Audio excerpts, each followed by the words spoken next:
Well, good evening, everybody, and welcome to tonight's Planning Committee. My name's Councillor Stuart Keithley. I should be chairing tonight's meeting. I've just got a few things to do first in housekeeping. So first of all, there's no fire test or fire bell test. So if the fire bell does go, we do need to leave soon to go out the way you came in, back across the road to the Windmill car park, and we'll just wait there until we're told it's safe to come back in or otherwise. Just to say, this is a meeting held in public. It's not a public meeting. So only those people that are registered to speak can do so. I've got a list of those and I'll call you up when the time is right. Members and speakers, please bear in mind this is a recorded meeting. It's also live streamed. So if you could speak clearly into the microphones, that would be very acceptable. Thank you. There is a little issue with IT that I've been notified of, which I'm just going to read out. So members are aware. The IT department say that the internet provider's doing some work after 9 o'clock tonight, which means that there might be some disruption to this live streaming. But the meeting is still going to be recorded and uploaded to YouTube afterwards, so you can watch it at your leisure. Okay, so I'll just introduce the top table to you. So on the far right is Olivia Quinn. She's with Democratic Services. Next to me, Amy Shipley. She's our legal advisor. Alice Gosnett is our planning manager. And we've got two presenting case officers, Victoria Kempton and Josh Cooper.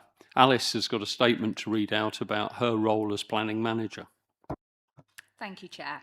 My role is to provide impartial advice and to assist members in their decision taking.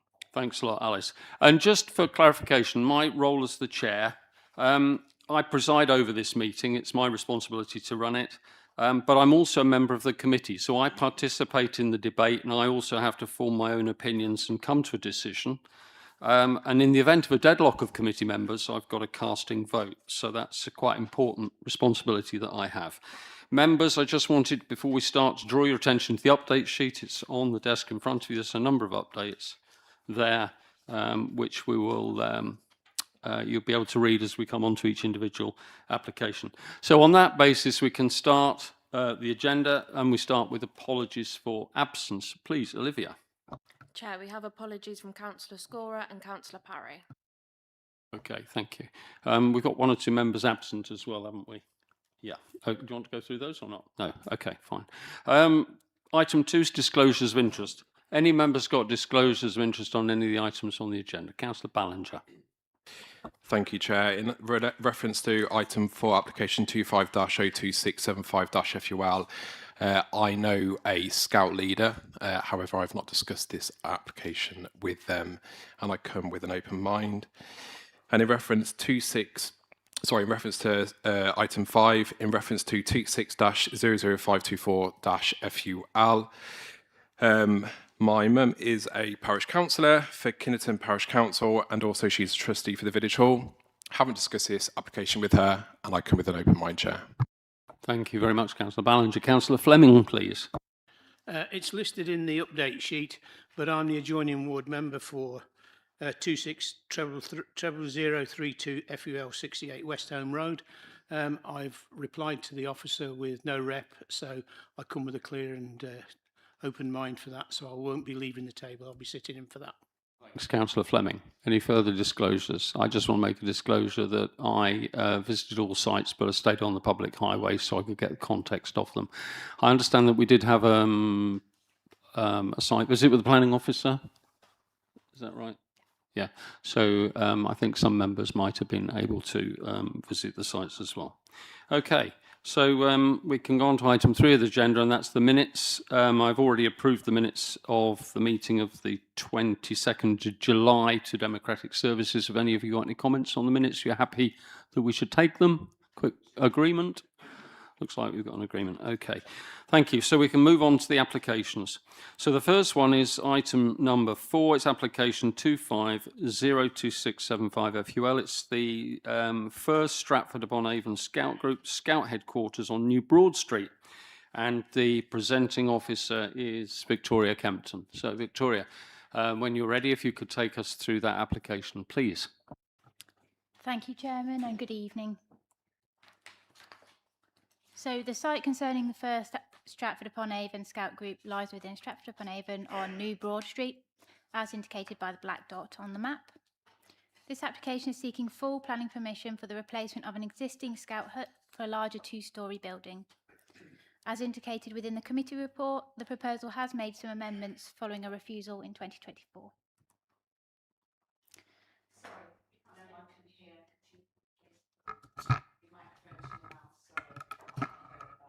Can you hear this now?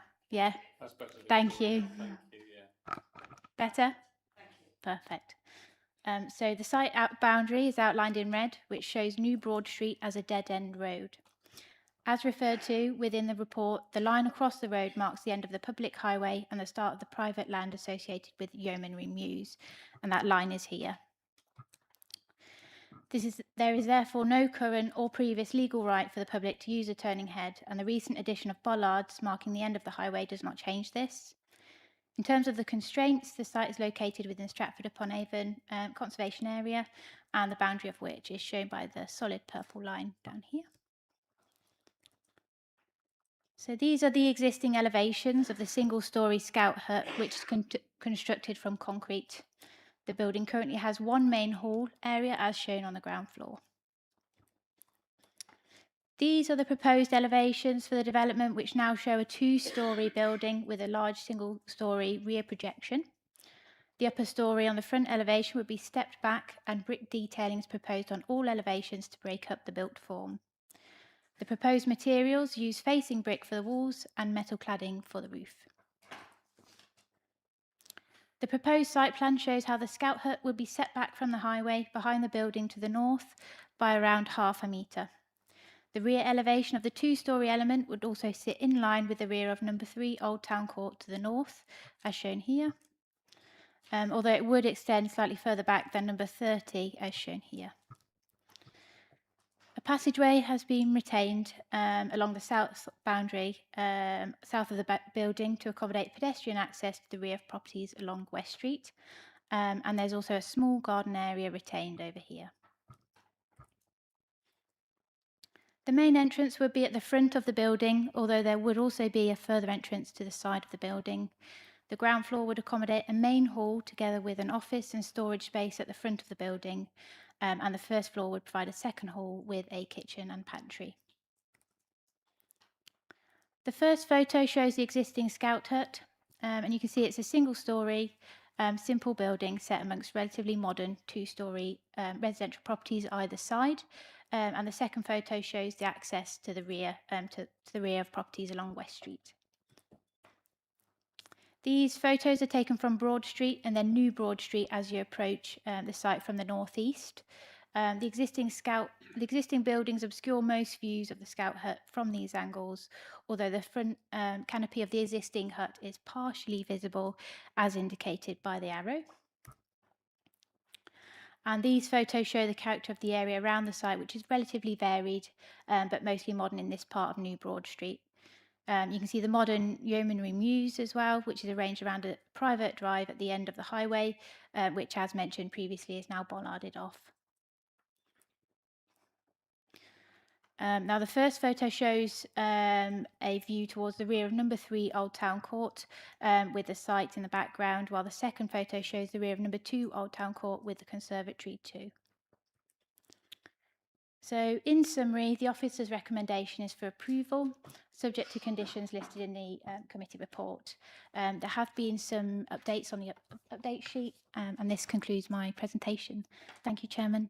Thank you very much, Victoria. Okay, we've got a number of speakers on this item.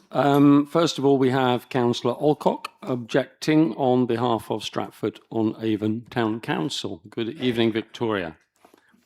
I'm going to have to hold you to 3 minutes. Do you have any slides or anything to show, or are you just speaking? No, just speaking. Okay,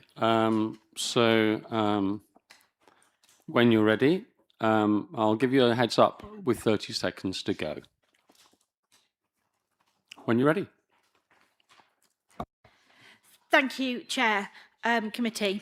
When this proposal first came to the Town Council, we gave support for the principle of a replacement scout hut on this site in accordance with policies CLW1 and CLW2 of the Neighbourhood Plan. However, we raised concerns about the design of the proposed building with particular reference to the large first floor windows which dominated the front elevation. We felt these windows would also likely cause an amenity issue with neighbours opposite in terms of light pollution and privacy. We raised concerns about parking in Old Town, which is clearly an ongoing issue for local residents, and we are disappointed that the highways have not supported our objection. The proposal does not include parking, and residents are concerned about the effect on existing parking and deliveries, etc.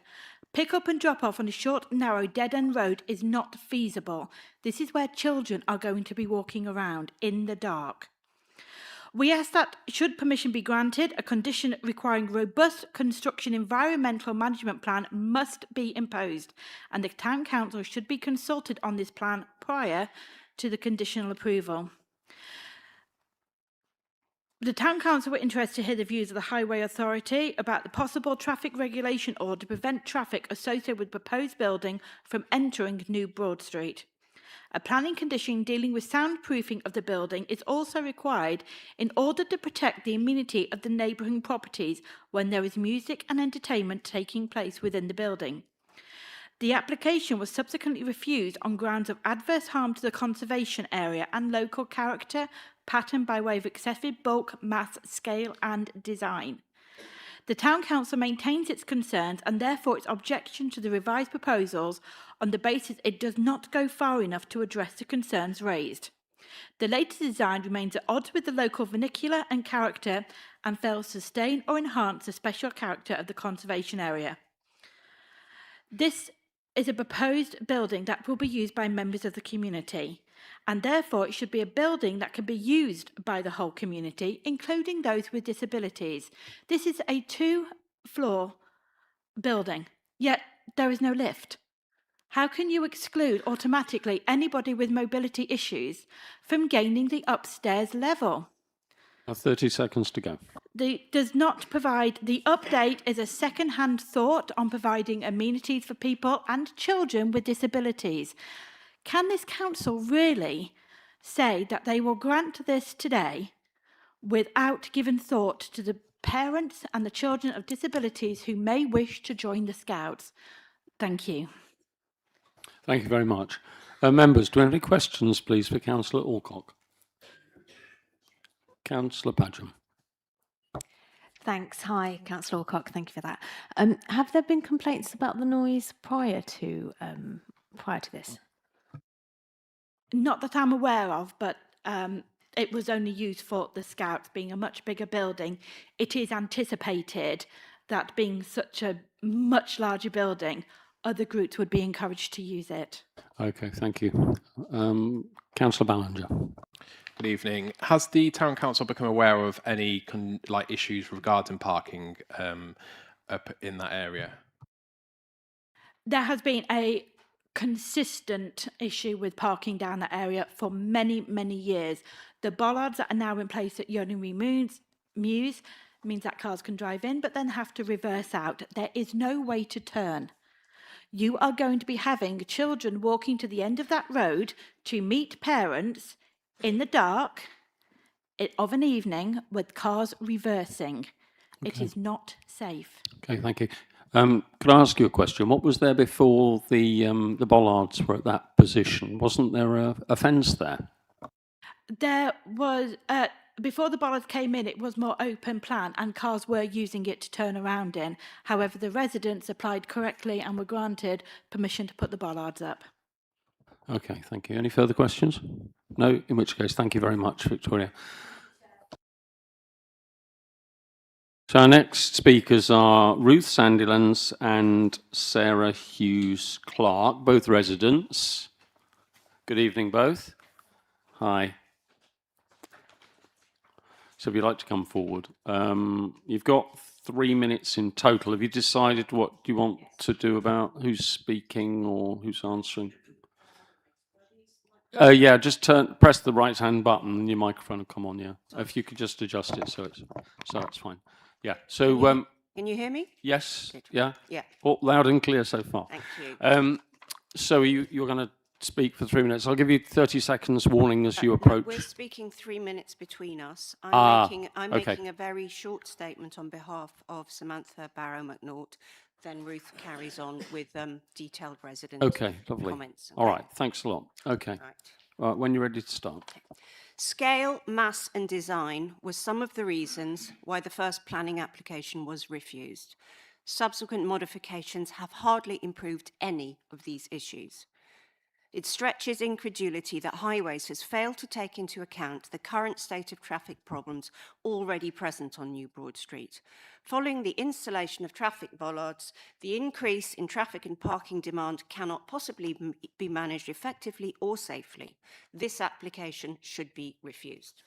I live next door at 3 Old Town Court. Our objection is not to a new scout hut, but to this design. A single-storey alternative is clearly achievable without impacting scouting provision or causing the following harms. 1, overbearing. Please review the 3D model images. This much taller and longer building starting inches from the boundary of our home will be overbearing and visually intrusive. 2, loss of sunlight.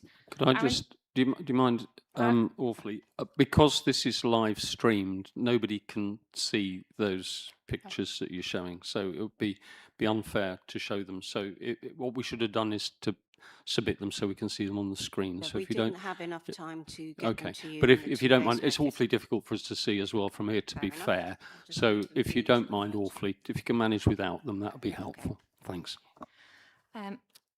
Sorry, loss of sunlight. Our entire ground floor has only 2 windows for direct sunlight, and both will have additional shadowing from this proposed building. BRE compliance should not be treated as determinative of acceptability. Please consider the actual impact demonstrated by the shadow studies on our home and the significant and prolonged loss of sunlight they show, particularly for November, December and January. This is something the BRE 6-month winter percentages cannot fully convey. This proposal will have a real detrimental impact on our family's enjoyment of our home and garden. Leaving us with so little ground floor sunlight for months is for a building whose scout use is only 5 hours per week during term time.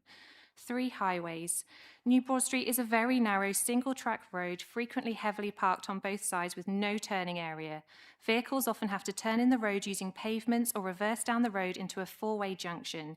The Highways Assessment accepts the applicant's single latest statement that there will be no material intensification of use. Yet throughout this application, multiple documents repeatedly promote the building for community hire, events, socialising and wider community use. This points towards increased activity. That's 30 seconds, if you could. There are thank you. already many other halls and spaces for hire nearby. The officer's report says illegal parking is a matter for the police, but now all inconsiderate and nuisance parking up until complete obstruction of a highway is a council matter. Nearby car parks are not sufficiently relieving the current demands. A second hall for hire will further increase the strain on the overburdened residential streets. Scouts say they will not have concurrent usage with third parties due to safeguarding. If you could bring it to a conclusion for me, please. So, yeah. That only addresses their 5 hours. I therefore respectfully ask the committee to refuse this application and encourage a revised proposal, like for like in size, which delivers an excellent scout hut whilst respecting the homes and community around it. Super, thank you very much for that. And sorry to interrupt you. Members, do you have any questions, please, for the residents who spoke? Yes, Councillor Ballinger. Good evening. Sorry, I forgot to watch yourself. Number 3, did you say you live at? Can you just explain where your property is on the Yes. So I don't know if you want to pull up an image or look at one of ours. No, I'm sorry. We'll just rely on the images the officers have got so that it can be So- seen on the recordings. There was an image taken from the car park looking that one, yes. So that's us. So that's our little garden. Those are our windows at the back of the house. The single story is what's going to be visually intrusive. It's so much higher and goes back longer. So our garden is just overwhelmed next to this huge building. Okay, thank you for that. Bearing in mind you've got the opportunity to ask questions to case officers and see the plans in detail. Any further questions to the residents? No? Well, thank you very much indeed for coming along to make your representations. Thank you. Okay, next up is Philip Newsom, who's the agent, and Christine McIntosh, who's the Deputy Group Scout Leader. Thank you. If you'd like to come forward. Thank you very much. So you've got 6 minutes to present your application. How are you going to do that? Have you got anything to show, or are you just speaking? Nothing to show, just speaking. So I'll speak for shy of just under 3 minutes, and then Christine will follow on after. Okay, super. So whenever you're ready. Right. Good evening, Chair, members of the committee. My name is Phil Newsom, and I've been acting as the agent for this application on behalf of Studio Spicer Architects, who have developed this proposal in collaboration with our clients, first Stratford-on-Avon Scout Group and the Stratford Planning Department. I don't want to come here today to set out the policy case for this application, as your case officer, Eleanor Bass, has already done an excellent job of setting this out in her committee report, which concluded that the scheme is compliant with the NPPF and local plans. Instead, I want to explain how we've progressed from a refusal application in August 2024 to a recommendation for approval. The previous scheme was refused on 4 grounds. The first two of these, concerned harm to the conservation area and harm to the street scene due to its bulk, mass, scale, and materials. Following pre-application advice, which we were directed to seek by your officer, the scheme was amended, resubmitted, and further revised during a proactive and constructive application process. Your officer has independently assessed this revised design and concluded that there is no longer any harm to the conservation area or to the street scene. A third reason concerned the loss of light and overbearing impact on number 3 Old Town Court. In response to this, the climbing wall to the rear was omitted to prevent harmful overlooking, and the building massing was also amended to reduce overshadowing. We've since commissioned an independent daylight and sunlight assessment, which has confirmed that any impact is well within the acceptable levels of BRE guidance. The fourth and final reason concerned access arrangements for the West Street properties, and to resolve this, the title deed has been provided to the council, evidencing that the 4-foot right-of-way to which a number of properties are entitled is maintained down the side of the Scout Hut. While we recognise that this is a contested application and that residents have real concerns, each of those concerns, such as highways, environmental health, and impact on the neighbouring amenity, have been tested one by one by independent and impartial professionals, all of who have concluded that there should be no objection to this application on these grounds. I'd like now to hand over to Christine, the Deputy Scout Leader, to speak on what this means for Stratford's young people. Do I need to press? Okay, so I'm Christine, I'm a Scout Leader and Group Trustee. I'd like to cover 3 areas: history of the group, what's driven the design, and I want to debunk the myth that we are looking to significantly increase usage of the hut. Current users are the Scouts, the Boxers, and the Muslim Prayer Group. So history: first Stratford was founded in 1910. We bought the land in New Broad Street in the 1960s, which is when the hut was put together. The hut predates much of the development around it. We're a group of volunteers who are passionate about enriching the lives of young people. We know that Scouting improves mental health, it builds confidence, resilience, takes young people off their phones, and skills for life. So why a new hut? The concrete is failing after 60 years. We did look around Stratford for an alternative site, but we didn't find one. Without a rebuild, there will be no first Stratford Scouts. Why have we gone for a design of 2 stories? Well, simply, a modern building has new requirements compared with our existing building. We will be putting in a lift to the 2nd floor, toilets are required, and other planning rules to be met. The meterage for us to use will not be significantly different to what we have currently, and we need to remember that previously there was a 2nd garage out the back, which we took down because it was unsafe approximately 10 years ago. The key elements outlined will be a new activity space so that we can break into breakout groups and learn quietly. A bigger kitchen. At the moment, the galley kitchen, you can get 2 Scouts and a leader in it. It gives us a safeguarding issue. One of the children leaves and you've got a one-on-one. The other element would be a leader's room and quiet space for children with autism, ADHD. Now, there has been a rumour that we were looking to maximise the utilisation of the building 24/7, and that we'll be running different groups upstairs and downstairs, i.e. Scouts downstairs and a group of adults upstairs. This is categorically not the case. This would give us a serious safeguarding issue. We do have current users, but we have never advertised the property. There are people who have come to us. If we wanted to maximise utilisation, we would be doing it now as part of our fundraising for the new hut. We're volunteers, we're not a profit-making organisation, we just need to cover our costs and be able to buy equipment. The build itself will be funded by grants. We're volunteers, we don't want the hassle of turning this into a full-blown community centre. We too, as the residents do, recognise that parking is always an issue. We will be asking parents to accompany their children to and from the hut. But there is less traffic congestion in Broad Street now that there is no longer a dance school, and of course the TA has become the muse. So in summary, we're not asking for something new, we're asking for something to continue scouting and to continue a community facility that has served Stratford for well over 100 years and for 60 years has been in Broad Street. Thank you. Thank you very much for that. Right, members, do you have any questions for you? Do I see some hands going up? So let's start with Councillor Padgham, please. Thank you. This is a question for Christine. Thank you for the talk there. Appreciate it a lot. Going back to the parking, when you're saying parents will accompany their children, how will they do that if they actually can't park their car? Or if you just put your mic on. After 5 o'clock, they can park up by the school, and that area has very few cars parked there. They can also park on the road that goes across. They would have to pay park there. And we will be encouraging children and parents to cycle. There'll be a bike rack put in place at the hut.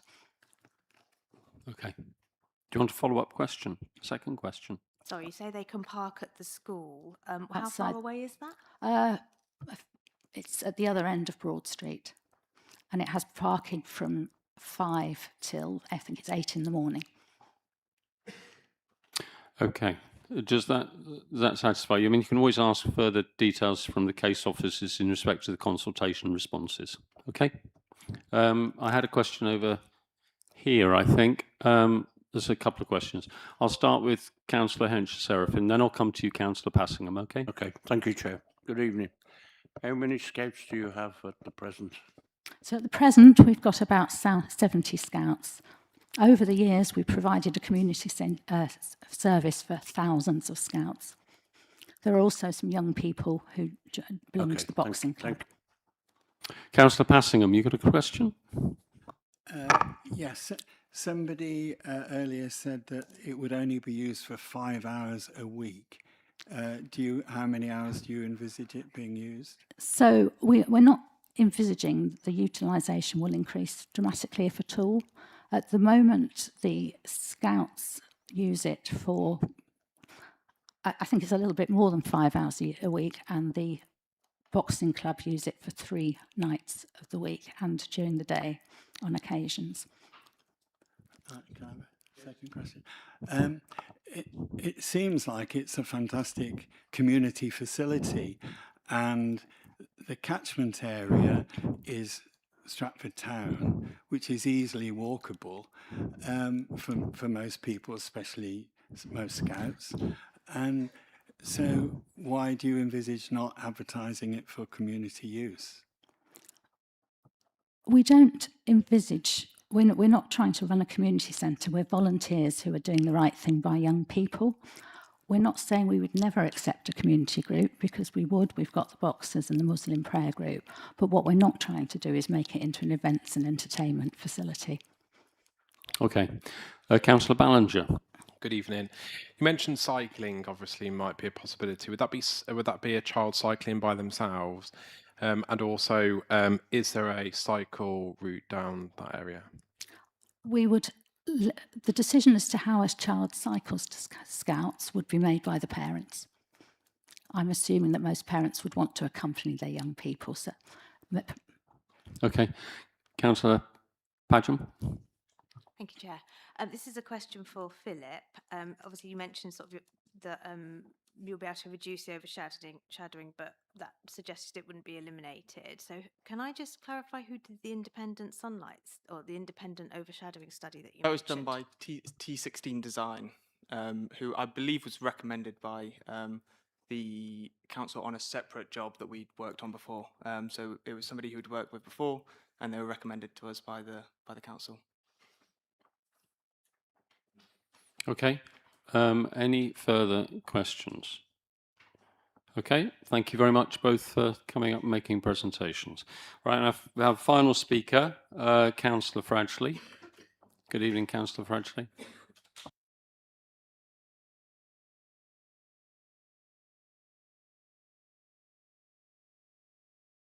Do your best not to pass it on to us.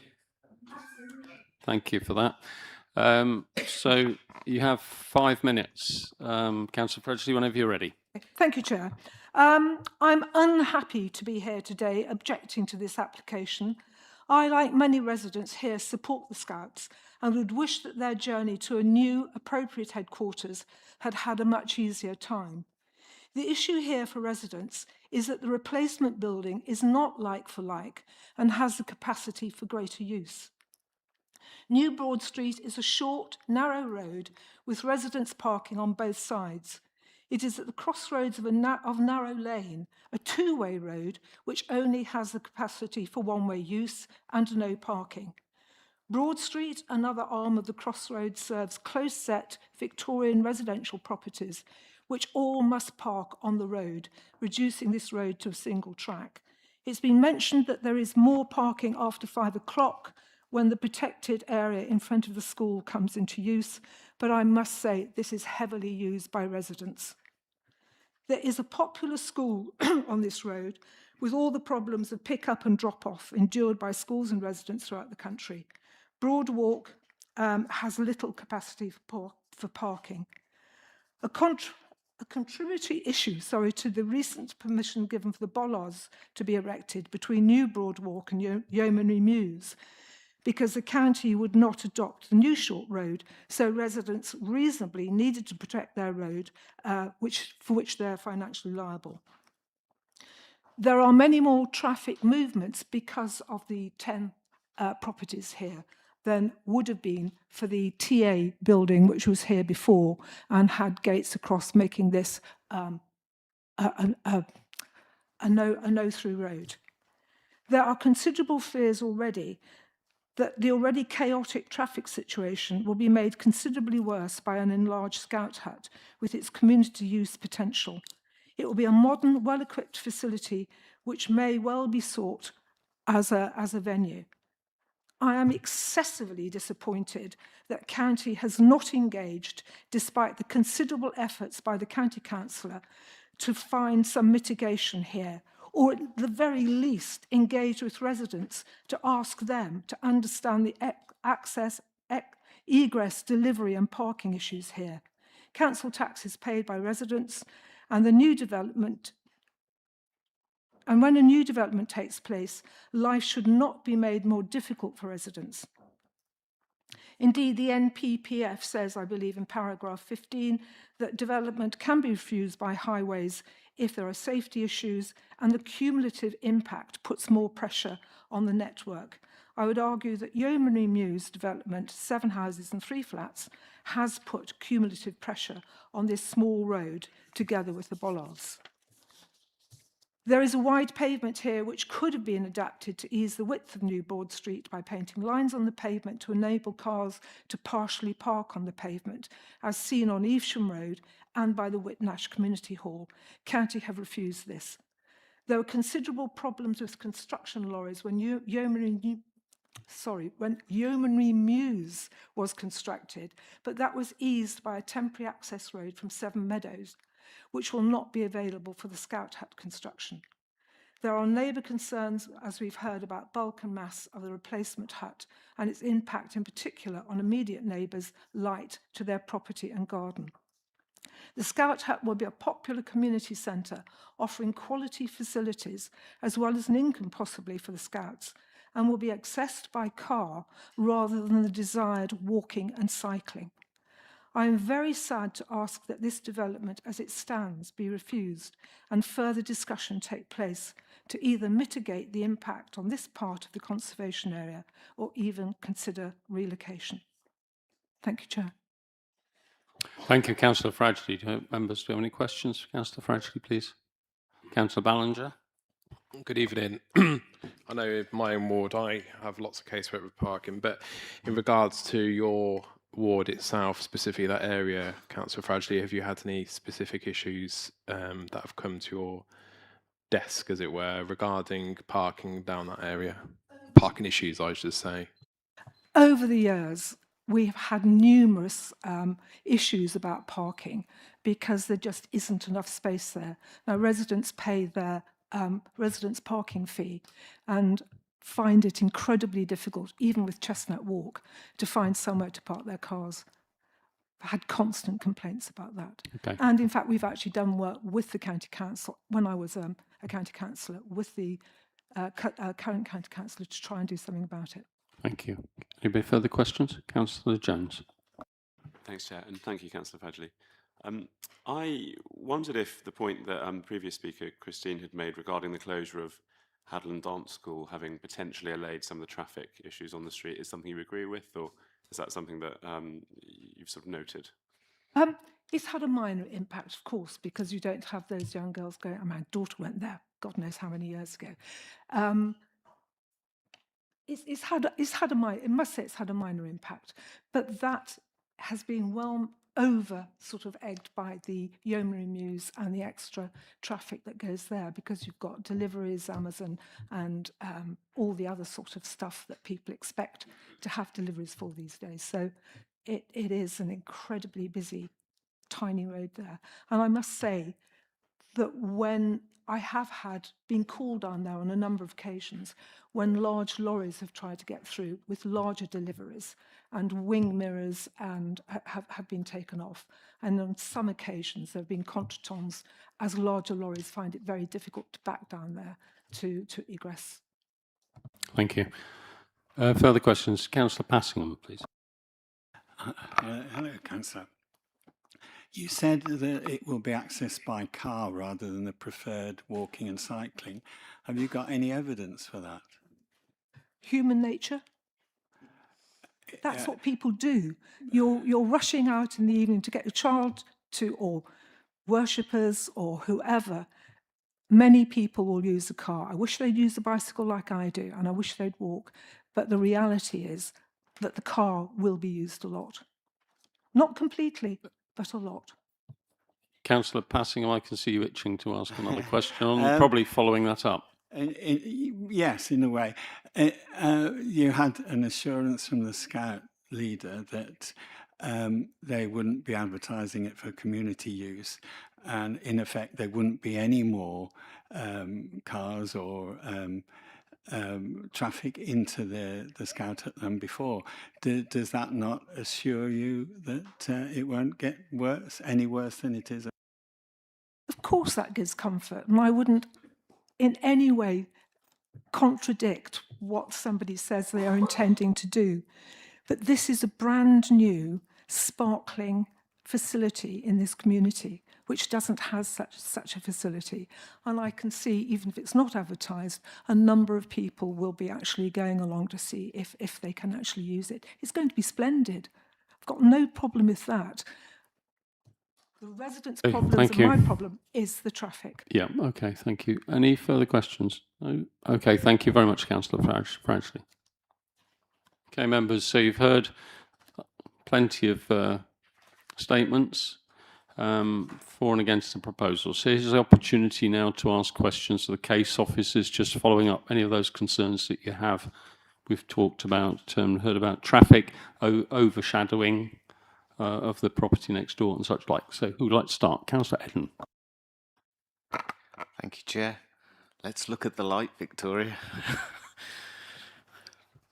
Out of the obvious eclipse that's about to happen. Thank you. So the officer's assessment outlines the tests that they've made and the considerations they've taken. But I have got some overshadowing plans within, as an extra slide, if that would help. So these are plans showing the shadowing for the winter solstice at 9 a.m, 12 p.m, and 6 p.m. These are existing and these are proposed. So that's the winter solstice. And this is the spring equinox. Again, existing. Oh, sorry, can you see my cursor? Sorry. So these are the existing and these are the proposed. This is 9 a.m, 12 p.m, and 6 p.m. Perhaps, Victoria, it would help the members if you could just show with your cursor where the overshadowing on the neighbouring property would be as a result of the single-storey extension or the extension towards the back. Thank you, Chair. So number 3 that we've been discussing is this property here. So it's to the north of the Scout Hut. The Scout Hut is this rectangle here. And the photo that I showed you earlier of the rear of the property is, like I said, it's just this one here. So this is the property that would have the most impact in terms of overshadowing. And that's the one that's discussed within the report in detail regarding the 45 and 25 degree sight lines. And mostly in terms of the overshadowing reports that we've had, which support the application. So that's summer solstice as well. So summer solstice, spring equinox, and winter solstice. Are there any that you'd like to focus on or look at in more detail in particular? No, but if you could just cycle through them one more time, so now we all understand it just in order. Okay. Thank you. There's one. Spring equinox and the summer solstice. So these aren't images that we're normally used to seeing, are they? So they're plans of the development and the neighbours, and the shadowing is shown in the dark grey. So I'm assuming everyone can understand that. Yeah, okay. So you can draw your own conclusions from that. Thought it was very helpful to see, Chair. It is, yeah, it is. Yeah. So in following up that particular issue, Victoria, we heard from the neighbour that they'd done some work of their own. Would you like to just explain how that differs from this particular study?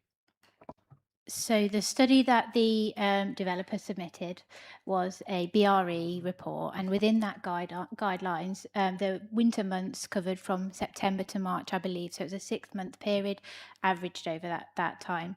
The report that we got from the neighbour at number 3 breaks down those months over the winter seasons, just to show the variation within the winter months, and showing the differences essentially. Does that answer your question? Well, yeah, it does, but you said it was in accordance with the BRE standards, the Building Research Establishment standards. So did it meet the standards, exceed the standards, or fail the standards? So the applicant's assessment is within the standards. That's how we've assessed the application. We've got no reason to believe that it isn't in accordance with the standards, and certainly the new information that we've had from the neighbours doesn't suggest that it's not in accordance with the standards. So in summary, the BRE assessment that we've carried out which confirms that there isn't a harmful impact, is in accordance with the BRE standards. Thanks, Victoria. That is a very, very important point, because I'm sure members are very concerned about the possible impact of this development on the immediate neighbours. So if you've got any other further questions in that respect, please follow up. But if you want to take another line of inquiry with the officer, please indicate you do. Councillor Ballinger? Can I just clarify in terms of the, if you go back onto that, those slides, please, and the difference between the shading, can you give me a percentage difference of what that shading would be, just in my brain, so I can work on percentages? I'm afraid I can't give you the percentages of each one broken down. There is more of a detailed assessment made within the BRE report that was submitted, and this has been summarised by the case officer within the report. But essentially, the conclusion is that the overall overshadowing impact wouldn't be 80% of what is already of the overshadowing impact which is already being received, if that makes sense. Okay. It might be helpful, Victoria, for members to see the elevation from the north side that shows the extension of the building adjacent to the neighbour's house. So you have an elevation that you could perhaps show there, and maybe the photograph again that shows the neighbour's house, the existing scout hut, and the proposed new building. So there's the photo. Sorry, which plan were you looking for? Well, that's one. You can explain to members what that shows. And then you've also got an elevation from the application that shows from this side, I think that's the northern elevation, that shows the extension of the building relative to the existing scout hut. I think, am I right in saying that's the roof of the existing scout hut? You can kind of see, you can point your cursor to it. Yes, so just describing this photo. Oh. Sorry. So, yeah, so this is the scout hut roof here. There is a fence and a trellis fence that goes over it, but that's the scout hut there. And you can see that it's already been overshadowing this property there. So this has a window and a full height doors there serving a lounge. You were looking for a plan showing the building. Yeah, the elevation that shows that side of the building, not a plan, but the elevation that shows that side of the building relative to the neighbour's house. This one here. Yes, that's it. Can you illustrate on there for members where the neighbour's house is in relation to that? So that image that you just showed, the photograph you just showed, shows the existing scout hut. So this is the new scout hut. Can you show the members where this is in relation to the neighbour? Thank you for explaining that. Sorry, I asked you to do it a few times. But the rear of the neighbour's property, number 3, ends in line with the rear of the 2-storey section. So essentially the entirety of this single-storey section would be adjacent to their garden. And how much bigger is that than what's already there?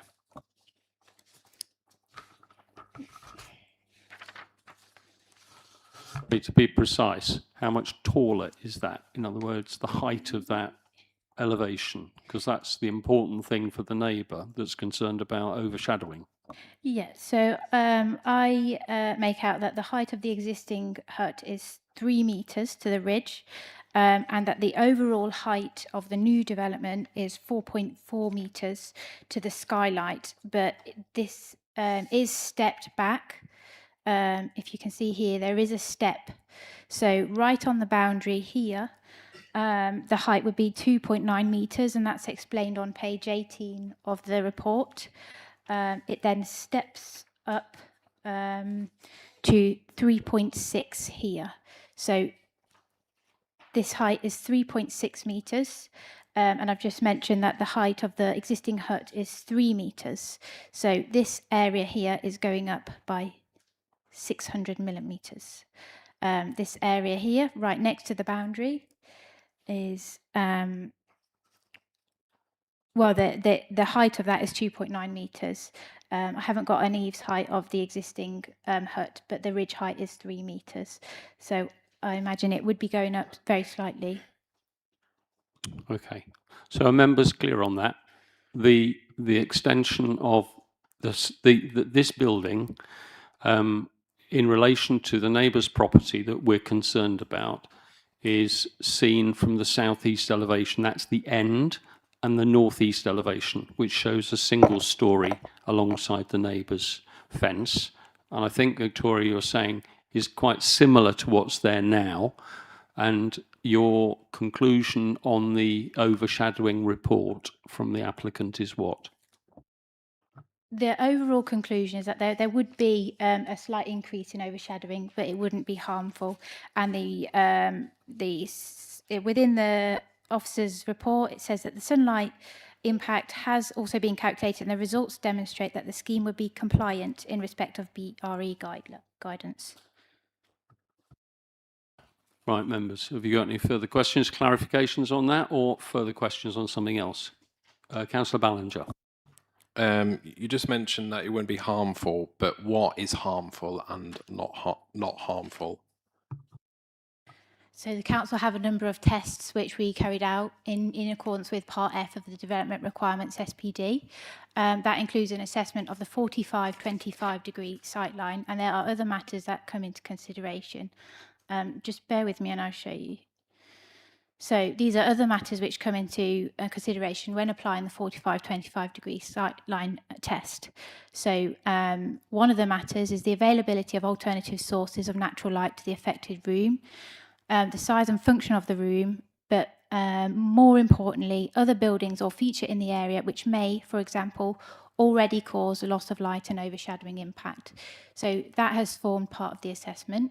And the fact that the breach to the 25 degree sight line is only marginal, but also that the we have an evidence report in terms of the BRE, which says that there's not a that it's compliant in terms of the BRE guidance. So the officer has made a balanced conclusion as to the fact that their view that the development would not result in a harmful impact. Does that answer your query?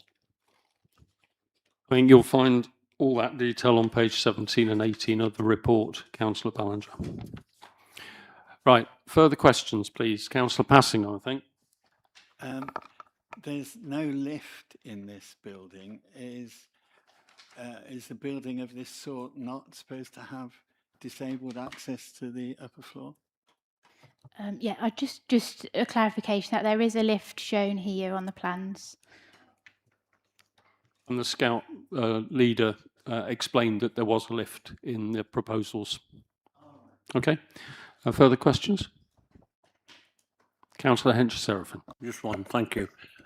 How far is the two-storey building jut out in the back garden from the neighbour's property? So in terms of the overshadowing impact that we've just discussed on number 3, the two-storey element is in line. You just have to bear with me. I haven't got the measurement for this side. If that's what you'd like, I can take that. I'll just need a minute.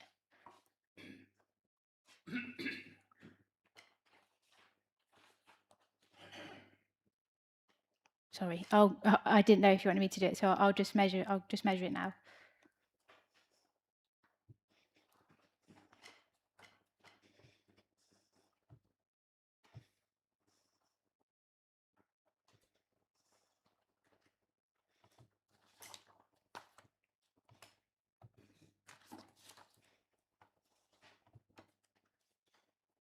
So my measurement comes out at 3.3 metres. Sorry, Victoria, just to be clear. I think Councillor Hench-Seraphim, you asked whether or not, what distance, whether or not the new building, the second story of the new building, came back behind the neighbour's house. Is that what you were asking?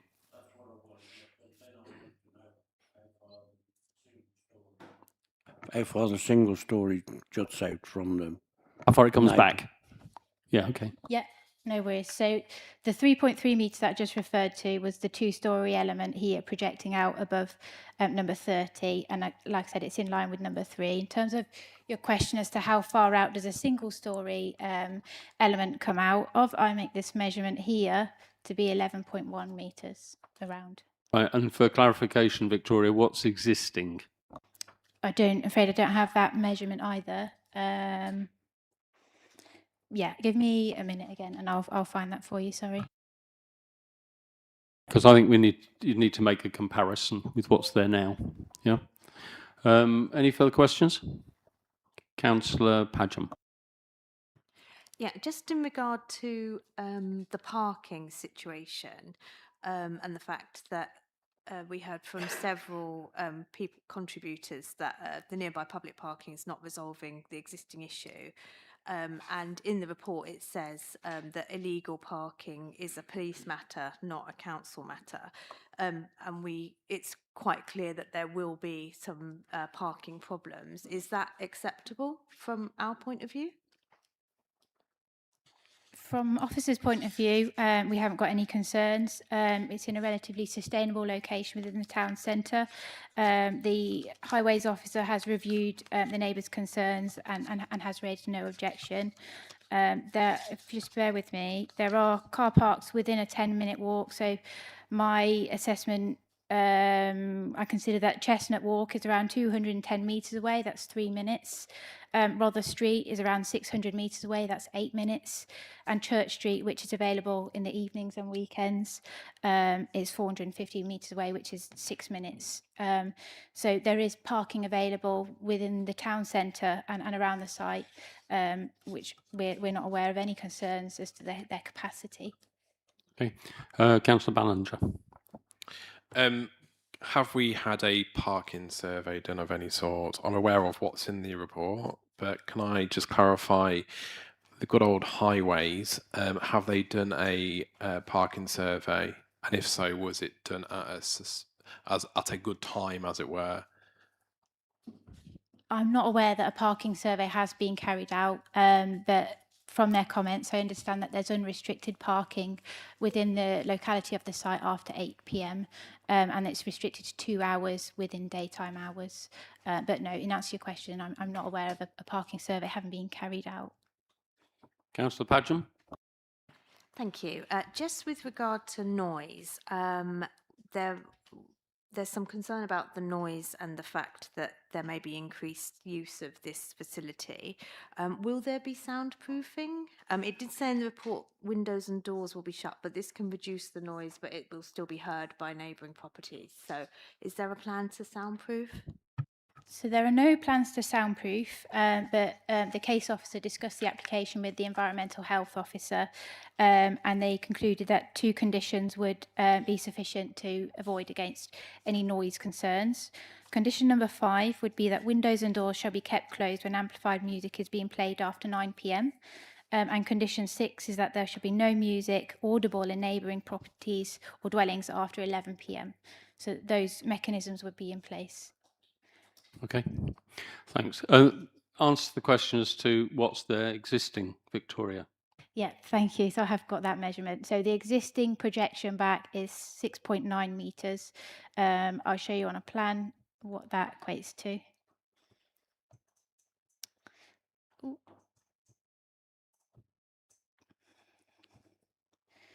So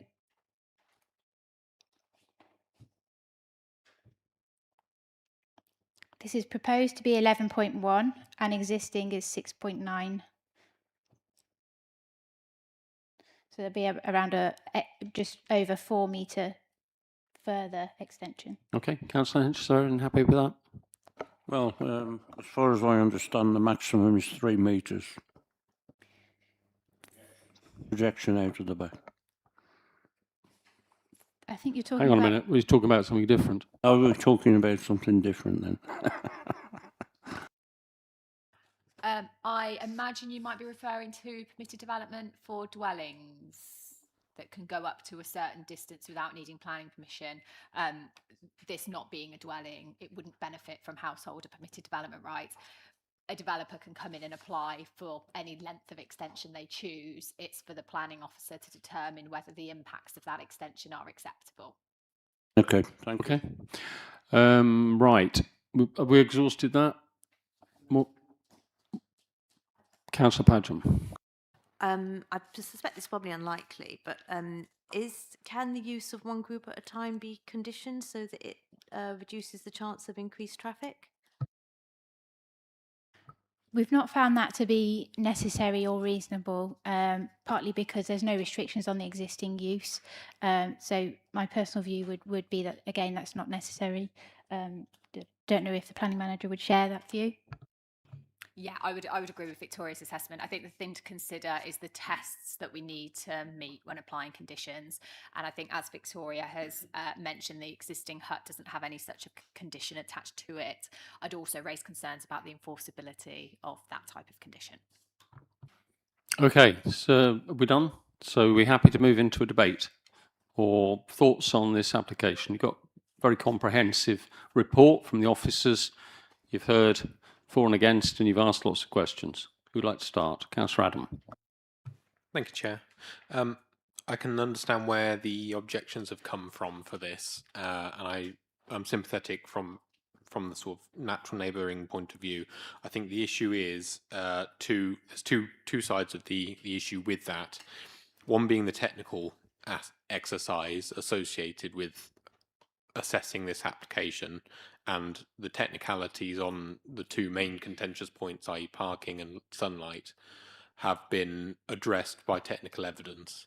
Now, I appreciate there's still some disquiet about that, but we have an evidence base, and I think that's what we have to make a decision on against policy. That's the main aspect there. I think the other aspect is the aspiration of any new development to make either, well, to not make a situation worse or improve it, and that's something that is fairly explicit in the core strategy. But the issue is, I think, perfection being the enemy of the good to some extent. We've heard that the parking situation is already bad, but what I've heard from the applicant and what I've seen looking at the Highways Authority's assessment is that this won't in any measurable way make it worse. I think there's a reasonable desire to improve things, but that doesn't necessarily provide a firm barrier to the type of development that we're seeing proposed here. So, as I said when I started, I appreciate where the opposition to this has come from, and it does seem reasoned and not sort of NIMBYism or whatever you want to call it. But I can't resolve that with the evidence base and the way in which we see development coming forwards to provide us material grounds to go against. That's the position I'm coming down to, and I mean that's also through the exhaustive questioning we've had of all the speakers and the officers. I did come to this with an open mind, but that is the way I'm coming down to it. I'm keen to see what other people say. Thank you. Councillor Jones, please. Thank you, Chair. Yeah, I'm quite persuaded by some of the points the other councillors just made. I think clearly the highway matters and parking is a key variable in this. And I'm completely sympathetic to all of the complaints we've heard about parking on that street, because it is terrible, but I think it's always been terrible. And I do remember as a kid, I was a scout many years ago myself, and my parents always had a nightmare trying to pick me up there. So I think all of that stuff's completely correct, but I am finding it difficult to translate those concerns into planning rationale and language and anything against sort of that we can make a material judgment. And I note paragraph 3 on page 2022 does make the point that, yes, parking's a nightmare, but it has already been a nightmare, and there's not necessarily anything measurable or in sort of planning language that we can say here that's showing it's going to make it worse, that isn't just sort of speculative. I think probably to agree. Are you thinking you might make a proposal, Councillor Jones? I'd be interested to hear a little bit more about what other councillors think, but I'm erring toward that. No problem. Councillor Eden, do you want to speak? I didn't wave, Chair, but yes, I do.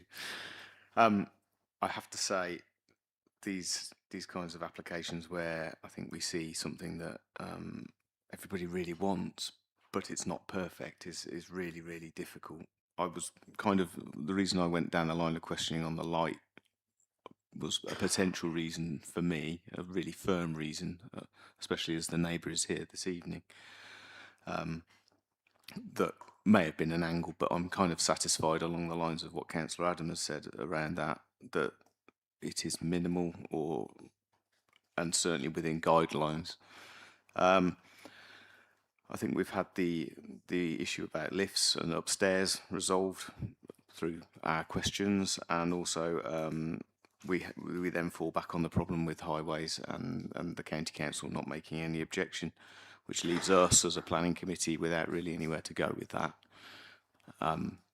The traffic isn't within the red line boundary, so that's kind of that. So, having listened to Councillor Jones and Councillor Adam, I will propose that we go along the lines and grant this application, because I can't see a firm enough reason to stand against it.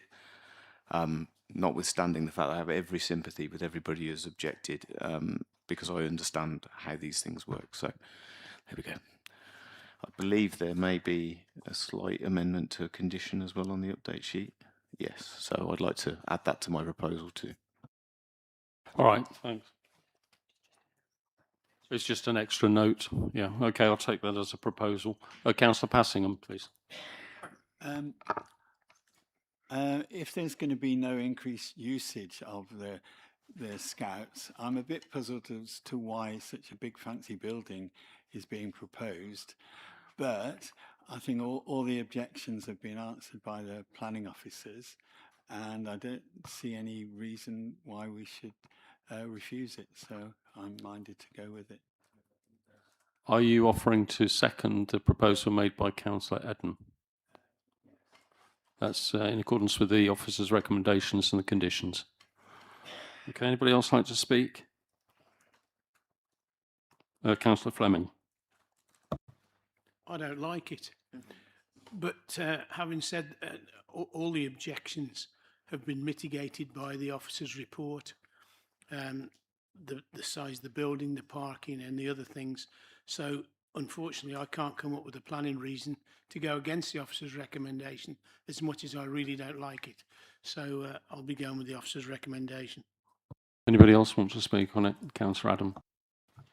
Yeah, thank you. Just to come back in, one thing that I suppose from a personal perspective, I didn't declare that I was once a scout, because I don't think that's quite a conflict of interest, but I was. And I remember my scout hut being, albeit a rundown shack, it was in the middle of a field. This clearly isn't in the middle of a field, and they do need facilities to provide scouting opportunities as a community resource. So I can see why they've gone down the line of trying to maximise the site in a sustainable way, and I think that appears to be borne out of the design, architecturally speaking. So I think that's sort of I can see where we've got to, and I'm supportive of that basis. Okay, thank you. All right, I think on that note, I'll probably call that debate to a halt. I just hang on a second.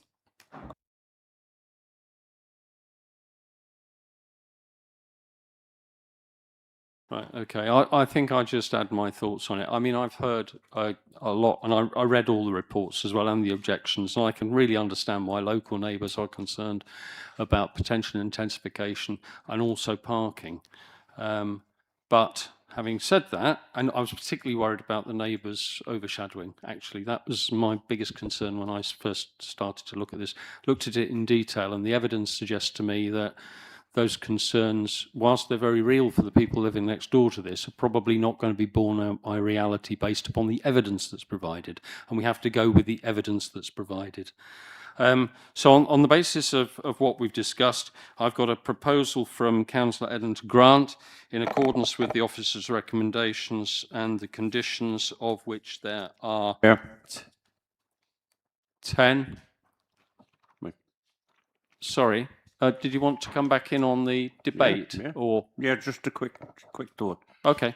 Okay. I've looked at it, and I do feel quite sorry for the neighbours, because not only about the light, it's the overbearingness of it all. And to my mind, that size of building on that site is too great, but I can't find a planning reason to go against the officers. Okay, thanks for that.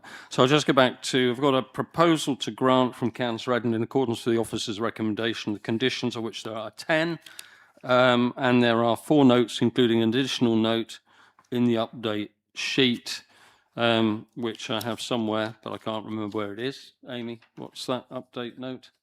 Oh, it's about the construction management plan in accordance with the council's guidance. Okay. And I've got a second on that from Councillor Passingham. So if I could have a show of hands in respect of that proposal, please. All those in favour? That's 8, Chair. And those against? And any abstentions? Thank you very much for that. In which case, I can say council resolved to grant application 2502675 FUL, the Scout Hut on New Broad Street, in accordance with the officer's recommendation, the 10 conditions and the 5 notes. Thank you all very much for that. And we're going to, at that point, take a short interlude back in 10 minutes.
open the meeting again. Thank you very much for your forbearance.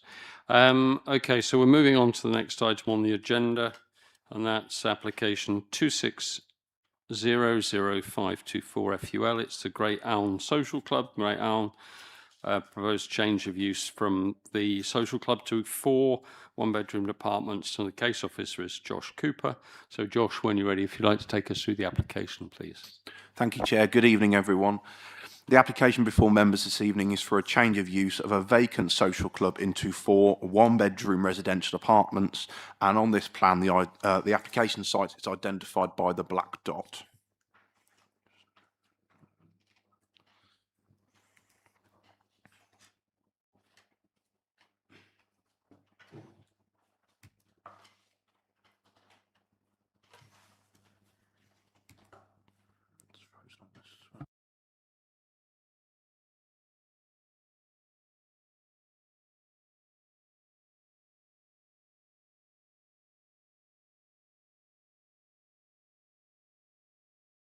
Sorry, we're just resolving technical difficulties.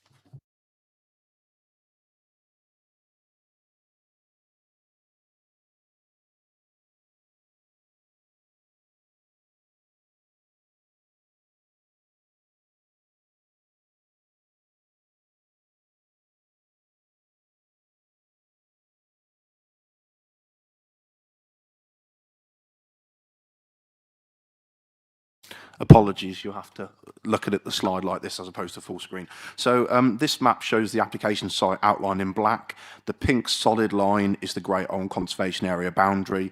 The dotted pink line is the ward member area, and the light green sort of oblong shape at the bottom is a group tree preservation order. The dark dotted green line in a sort of diagonal straight is a public right of way, and the red marked building is a listed building. This is an aerial image of the application site with the red line annotated over the top.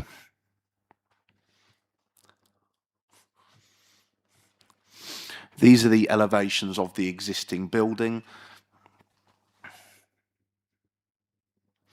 This is the proposed site plan showing the parking area, amenity space, and the indoor configuration of the flats.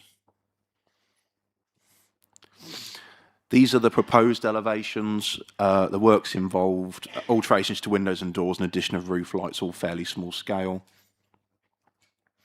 This is the proposed floor plan, just zoomed in, showing the amenity area and the internal configuration of the units.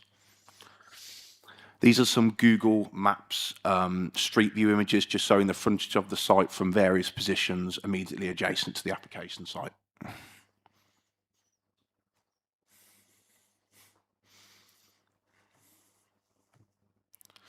These are more photos, again, looking towards the site. The bottom left image is behind the site, looking at the back of the memorial hall. And these photos show the side of the memorial, side of the social club that is not normally seen. That's out onto the open area of land towards the public right of way. And the right-hand photo is the relationship between the back of the memorial hall and the sort of larger dwellings immediately adjacent. So officer's recommendation is to grant the planning application for the reasons that detailed in the committee report. There is one update in the update sheet regarding the addition of a condition to officer's recommendation securing submission and approval of a hard and soft landscaping plan, which is not detailed in the list of recommended conditions, but is now part of officer's recommendation. That's the end of the presentation. Thank you very much, Josh. Okay, we have one speaker on this, I think, according to my list. Well, speaking twice, and it's Martin Davey. Good evening, Mr. Davey. So I believe that you have got 2 slots. That's what I'm being shown here. So first of all, you've got a statement to read out on behalf of Great Elm Parish Council, and you've got 3 minutes for that. Oh, could you please? Thank you. Okay. Before we start, Chair, can I just say I'm at somewhat of a disadvantage because Ian Millard, the Chair of the Parish Council, is not able to be with us, and nor are any of the other members of the Parish Council due to holidays, illness, and the early date for this meeting. I was given something to tell you, to give you this evening, to read out to you this evening.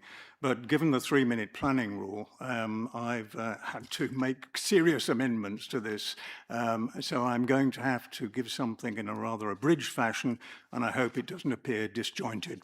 Yeah, it's fine. Thank you for letting us know that in advance. So if you would like to start and make the best of it you can, I'll give you a little heads up as you're coming to the 3 minutes.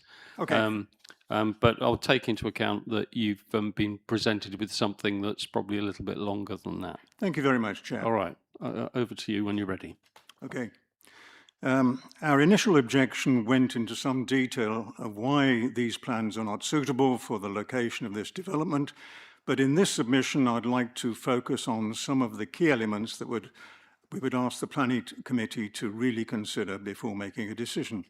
The outside amenity space at the front of the property is the only amenity space that is available in this development, and this, we believe, is a critical part of why this application should be refused. The proposed development is in the conservation area, and there is not a single other property in the village, let alone the conservation area, that has the only outside space linked to the property at the front, and in full view of not only neighbours and village residents, but also anyone passing through the village. This amenity area will also impact the adjacent Memorial Hall, despite the report to the committee suggesting it will not. An artificially created outdoor space immediately adjacent to the only public indoor meeting space will have an impact on the essential hiring of the hall that is required to enable it to remain a viable facility in the village.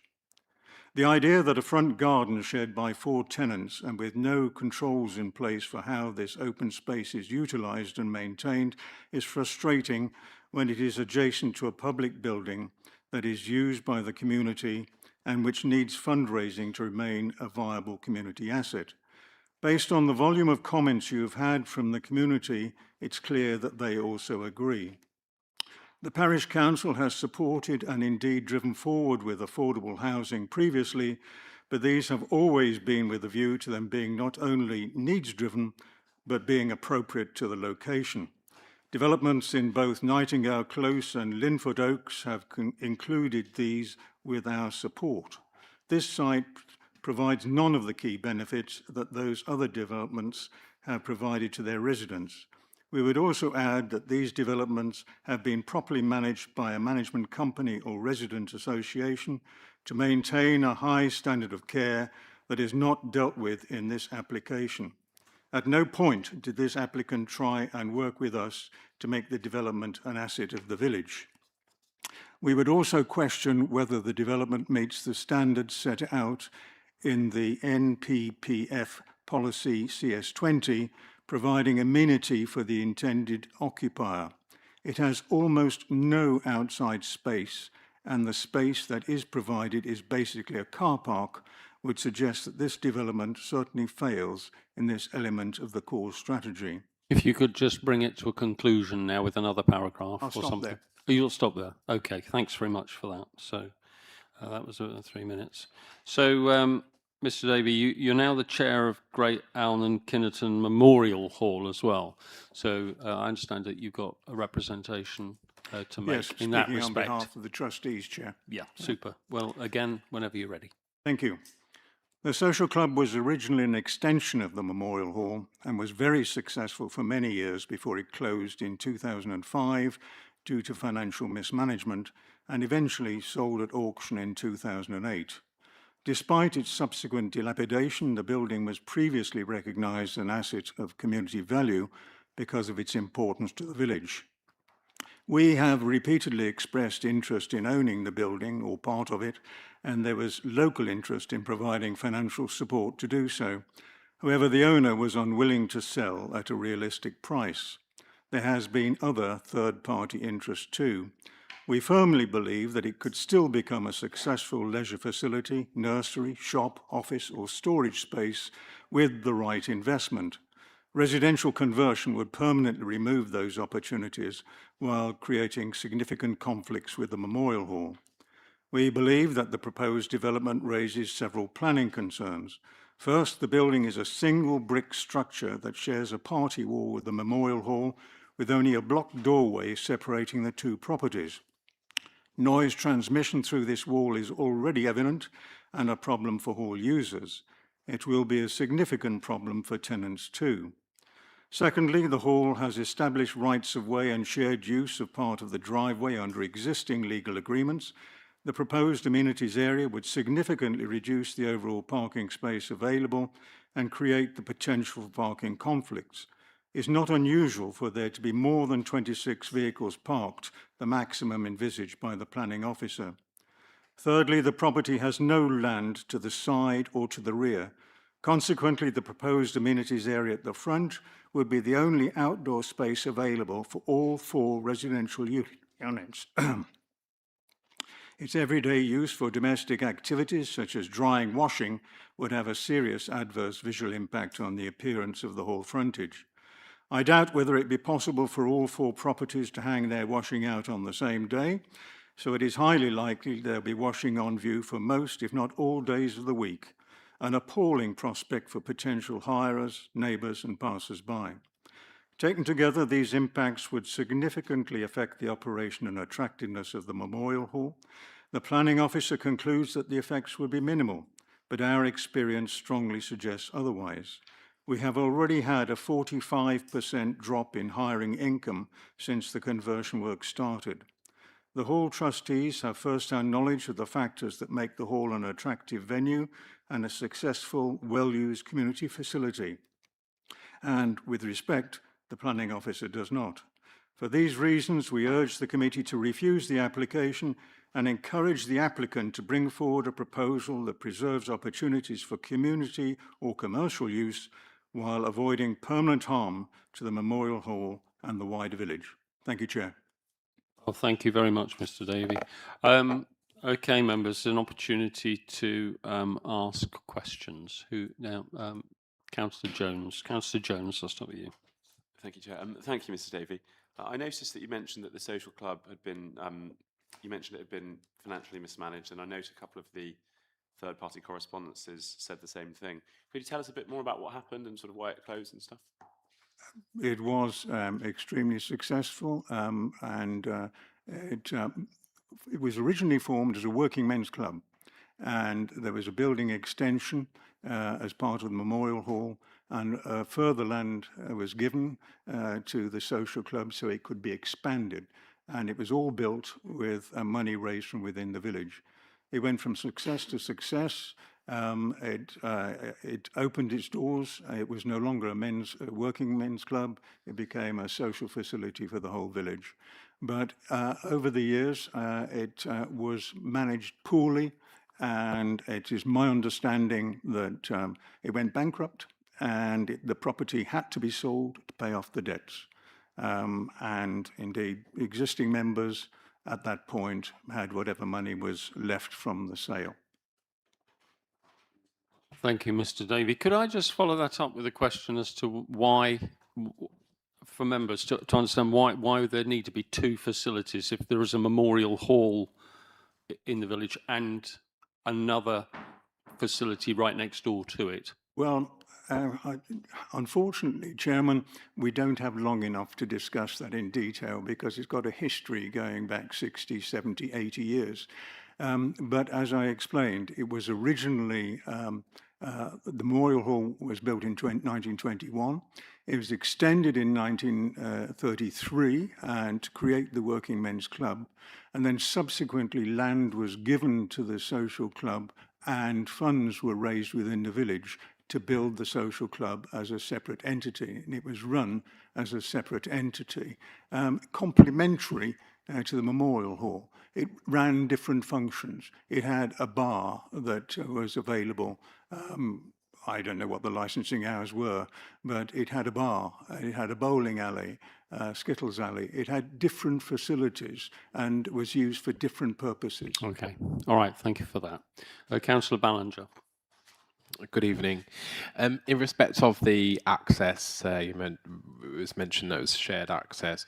Could you just explain what is owned by the hall and what is owned by the old Well, social club? the diagram that you have doesn't fully explain the legal restrictions that apply to the parking space, to the whole of the parking area. Although the red line that was shown on the planning officer's diagram was in exactly the right place, there are rights of way that we have over it, over some of that land, and likewise there is a right of way for the owner of the social club over our land. And at the bottom end, the far end of that, beyond that parking space that is already marked, all that area, which is owned by the social club, is shared parking under the legal agreement we have with the owner of the social club. Thank you. Just, I'd like to ask a question of clarification of the officer in respect of legal agreements and planning. Okay. Councillor Padgham. Thank you.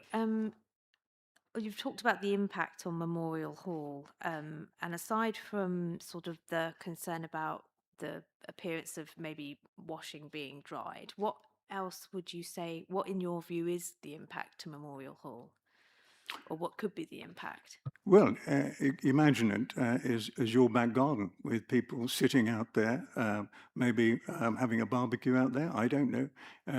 They would entertaining friends out there. It could be used for any purpose in the same way that you would use your back garden. And I would say, of course, in your back garden, you would have washing.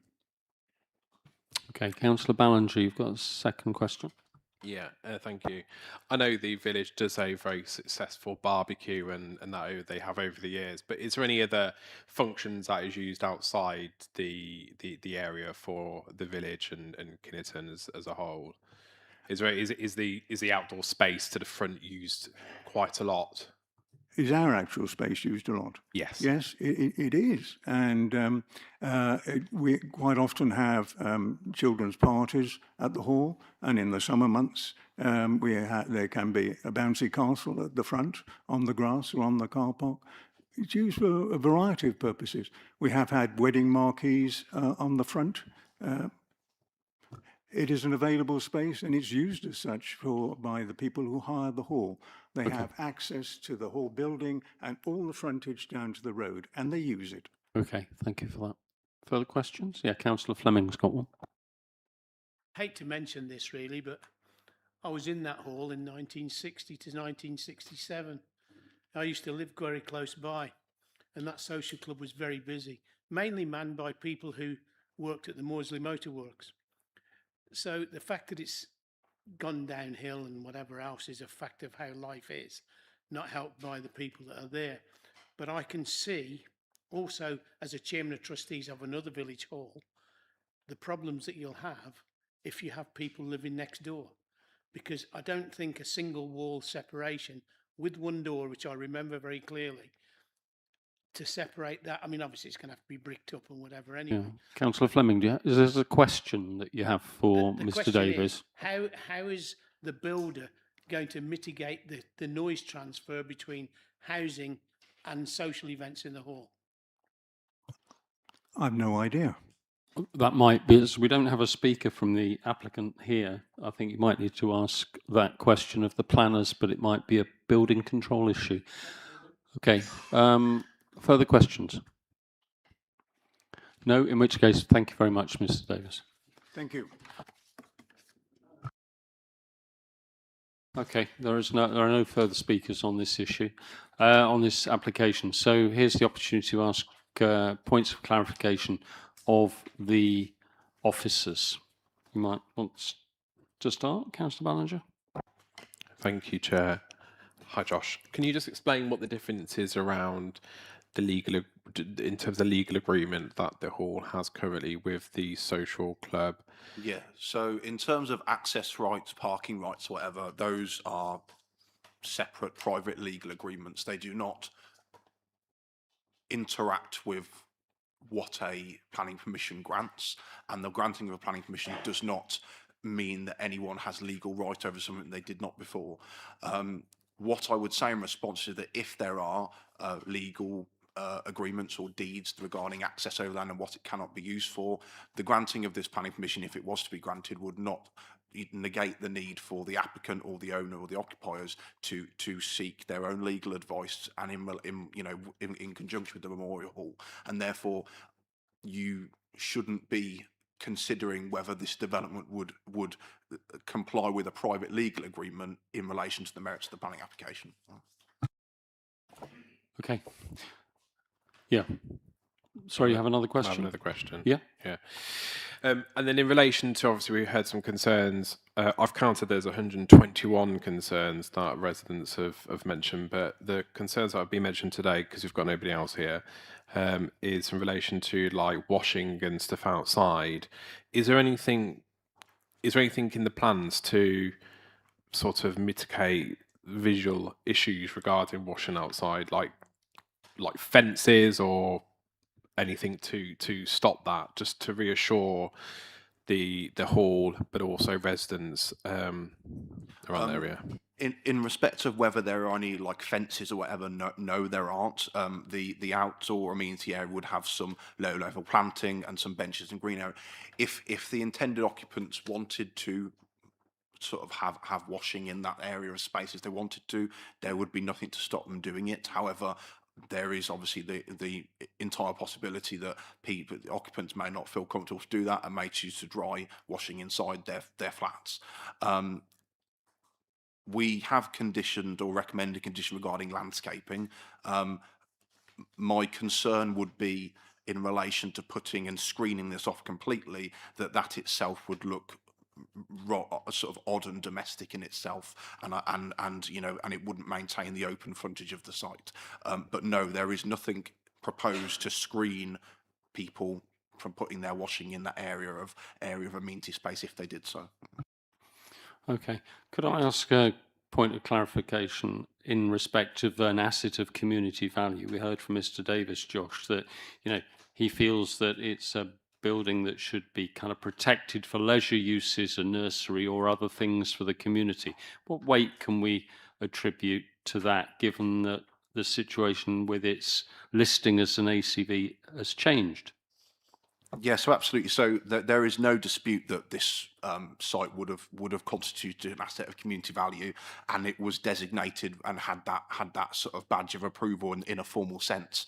Now, importantly, the social club applied to regain its ACV status once it had expired, and I just refer members to page 37 of the report, which says that an application to regain the status of ACV was refused in 2023, and it was refused on the ground that it failed to meet section 882B of the Localism Act, as there was no realistic prospect of the social club function resuming within 5 years.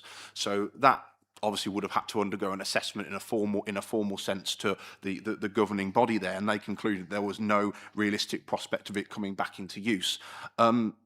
The sort of weight that should be attributed to that consideration is, in my opinion, quite significant, on the basis that in relation to CS25 and the circumstances in which you may permit the loss of a community facility, number one is there is no realistic prospect of the facility continuing for commercial and or operational reasons. Given that the ACV status was refused on that basis, I, in my professional opinion, have given significant weight to that refusal, and therefore have concluded that actually it's very unlikely that it's going to be come back into viable use. Thanks, Josh. Okay, any further points of clarification? Yeah, Councillor Fleming. Just a quick one. The chair of the trustees said that some of this work has already started. Is this part retrospective? Has work started?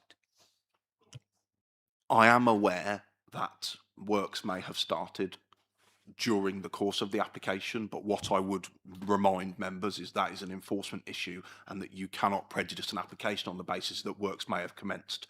If this application is refused, then that's a separate matter for enforcement to follow up. Thank you for that, Josh. Councillor Ballinger. Thank you. Mr. Davey mentioned, well, I think there's a conversation around the property next door being the hall and the social club isn't in its current form, and there's a single brick between. What is there anything proposed to make it more soundproofed? Let's say, for example, there is a party going on in the hall next door and everybody's singing and dancing and enjoying themselves with disco until 10:30 at night. What if I was one of those residents in that property? Would I be hearing them all having a really good time? Yeah, absolutely. The first thing that I would refer members to is the environmental health consultation of no objection. That's considered the application of what it intends to be as residential units. It's also considered what is immediately around it. There are no concerns whatsoever from the environmental health officer regarding noise disturbance between the properties. However, it's been expressed that the walls may be thin. Now, and it wouldn't be detailed on a planning application, but noise insulation may be required under building regulations, and that's for them to address. They may have to substantiate the parting wall. That may need to be addressed through building regulations. The other point that I would make is that we have made it clear that there is a personal preference here to those people. People aren't being forced to live in these properties. They will be aware that there is a memorial hall adjacent to it, and it will be personal preference as to whether they are particularly noise sensitive and whether they would choose to live there and have to put, because we have accepted that the memorial hall may have parties, may have events, and there may be noise, and it will be down to the intended occupants whether they choose to live there and whether that is acceptable. But in a formal sense, there have been no concern from the Environmental Health Officer regarding noise. Thank you for that, Josh. Is it along a similar line? It's a similar thing, Chair. It's just Okay. obviously the reason I'm asking a question is as a ward member, we may have people living next door to pubs and stuff, but there still is I'm trying to be ahead of the game here in terms of could a resident going into that property then start complaining about the noise because it's not being sort of thought through in depth, because I do pick up a lot of casework regarding noise issues. So I'm just trying to be ahead of here, and it might be the fact that it's not an issue at the moment in its current form, but it probably might be an issue. So I'm just trying to, is there anything that could be specified within the conditions around it, just if members are minded to go with your recommendation? I would be advising against it. If there was a concern of noise, it may be reasonable to condition maximum noise levels, etc. However, if when people move in, they have an impact of noise, they can contact the environmental health officer if they wish to do so. But that is a possibility of the scheme. When you're looking at the facts of this development, the environmental health officer would have considered the impact of noise, and they would very reasonably require noise impact assessments if it was considered reasonable. It was not considered reasonable to request any further information in this case, and therefore I don't consider it reasonable to be attaching conditions regarding noise. I'm not entirely sure whether they would be enforceable either, given the fact that the noise implications that you'll be talking about are not within the application site. And so whether those conditions are enforceable is, I doubt. Okay, thank you, Josh.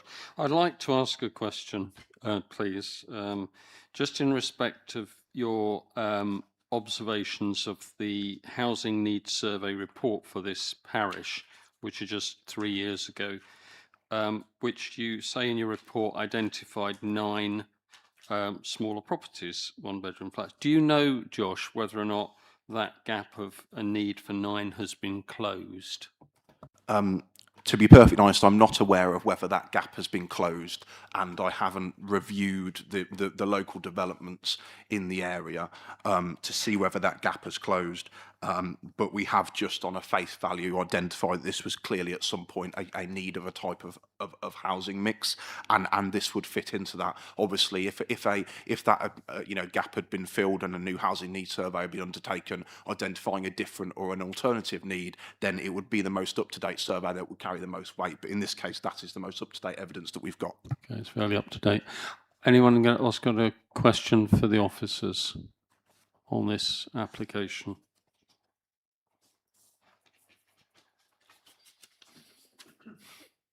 No? Okay. In which case we can move on to discussion and debate. Who would like to kick off? Councillor Adam. Thank you, Chair. Yeah, it doesn't sit well with me at all in the principle of converting what should and could be a community facility into housing. However, I think the realities of the case-by-case nature of planning are the salient points, and the officers sort of been through it. I mean, the determination on community asset grounds that it wouldn't be viable within 5 years is sort of damning enough to say that it's not going to be that. I think it's also an indication that aspects of the community that are owned by private individuals or organisations are outside of the control of local authorities. Those are the things that don't sit well with me, but they're also the things that we are powerless to deal with. I think from a planning point of view, sort of as a slightly colder view, this ticks the boxes. I'm not particularly overwhelmed with joy with the type of amenity for outdoor things for the flats, but obviously it meets the requirements under the code. I do believe building regulations comes in to address some of the party wall aspects, knowing a little bit about that. So I would hope that that's an aspect that's dealt with outside of a planning system. But notwithstanding my personal reservations, I can't find material planning reasons to go against. It doesn't sit well with me at all, but it's not really the decision we have to make. Really, we can't. We're working on the basis of fact, and there's no real compelling case in planning terms that gives us a hook, I'm afraid. Okay, who else would like to speak? Councillor Padgham. Thank you, Chair. Yes, I sort of am falling on the side of Councillor Adam, really. There are elements of it that I feel uneasy about, particularly the outdoor amenity space. It does fall slightly below the SPD requirement. However, there was a part in the report that said that these one beds might enable young people to stay in the village. That was a positive benefit of it. And they may not be as needing a garden as much because they might be out and about doing stuff. So that could be a possibility. But yeah, unfortunately, I don't really see a material planning consideration to refuse it. But I do understand the concerns about the impact on Memorial Hall and how that outdoor space may be used, but we can't base our decision on on potential use of the outdoor space. We have to make our decision on what's in front of us. So that's kind of where I'm at the moment. Councillor Ballinger, you indicated next. Thank you, Chair. First of all, Josh has done a great job of the report, as he always does, and I think the Mr. Davey, in terms of speaking, and all the 121 points that have been raised as part of objections, which I completely agree with. I think this is a bizarre application that's come forward in respect of the location. I think it's a bizarre location to want to potentially live. I think the shared access element is confusing. I think the potentially having washing outside is going to be unsightly. I'm concerned about although it will come separately from this application, the issue around noise seeping through. I believe it probably might have, the hall itself at the moment. We heard that figures have reduced, and that may have an impact on that as a business. Well, a community structure, I should say. Sorry, and the element of the front of the property being used as a community space, as it has been, where they do barbecues and whatnot, and also the usage of the hall. So I have major concerns of this myself, looking into it. And I would just be, really interested to hear what my fellow colleagues would like to say about it. But just in short, I do not like it. Yeah, I got that. I mean, I would like to just respond to you on that because I can see all the third-party responses and objections, and I think we must be mindful of that. But there are a lot of people that can't afford expensive two-bedroom houses. These are small one-bedroom houses or flats, and there's a lot of people living in flats now without outside space for washing as well. And okay, it is unusual. That's probably why it's come to planning committee.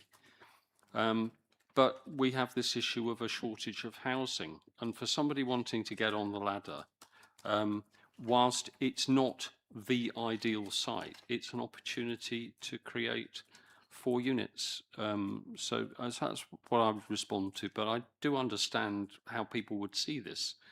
This doesn't sit particularly well with me either. Councillor Eden was next, and then yourself. Councillor Eden.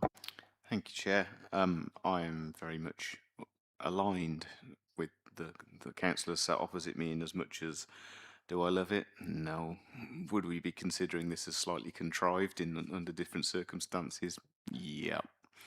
Is there a lack of amenity space? Does that really bother me? Yes. And actually, Councillor Ballinger, I thoroughly agree with your points about almost the noise then being used against the already established venue. I've seen that myself. However, as we've heard from the officers, that's not for us to be concerned with at this stage in the process. Do I have any reason really materially to be able to object to it? No. So therefore I propose that we go with grant to move this along. Okay, Councillor Eden, so I'll take that as a proposal to grant from you in accordance with the officer's recommendations and conditions that come with it, and also including the one in the update sheet. The condition in the update sheet relating, I think, to Apologies, Chair. I forgot to mention that one this time round. Hard and soft landscaping. Yeah. Okay. Thank you for that, Councillor Fleming. Can't find a single thing to like about it. What people have listed, we've got 121 things here. It's the most impractical solution I can see for that particular piece of building land or building property. The fact that it hasn't got a future as a social club or as a village amenity bothers me, because I don't know how hard people try to find something. So as hard as I might, and despite the fact that we all talk about there's no planning reasons to refuse it, I still cannot, in my heart of hearts, ignore my head and say I can't support the officer's recommendation. Okay, understood. Back over to Councillor Adam. Yeah, thank you. I'm happy to second Councillor Eden on the grounds that he put forward, and I would like to echo your comments as well about the need for flats. I mean, I live in a different part of the district, but over the recent years I've seen a number of very large houses go up and actually a very small number of single flats. So if there is any silver lining, it would be that at least we are seeing a slight diversity in the mix across the area. But yes, I mean, I stand by the fact that I don't like it. There is a uncomfortable use of the existing building, but I mean, I think that's, as I said, outside of our control, as much as we like it to be different. I'll take that second then, Councillor Adam, thank you. And that's in accordance with the officer's recommendation, and there's now 9 conditions and a couple of notes. I think we might have looked upon it slightly differently had the environmental health officer given a different report, but we haven't got any adverse consultation responses in that respect. So I would say that's where we are on that. So I've got a proposal. I've got somebody else wanting to speak. Councillor Hench-Seraphin. Yes, I'm disappointed that the applicant hasn't communicated with the parish council, as I feel that we are losing assets in villages, and they could have come up with a better solution than 4 one-bedroom flats, which, as a builder looking at it, it doesn't impress me at all. Not enough space, parking issues, and there would be all sorts. I mean, I've used that Memorial Hall in the past, and the club, but we should be trying to retain these assets, and I don't think it fits well working together in that situation. There has been affordable housing built in Great Orme, which isn't far away, and I've been round in the past and looked at these, and they're absolutely wonderful. And I just can't support this type of application. I think it's poor. Thank you. Okay, understood. Right, I've got anyone else? No, I think we're done. So I'm going to take this proposal from Councillor Eden to grant in accordance with the officer's recommendation, and there are 9 conditions on here and 2 notes, seconded by Councillor Adam. And if I could have a show of hands for that proposal, please. In favour? 6, Chair. And against? 3, Chair.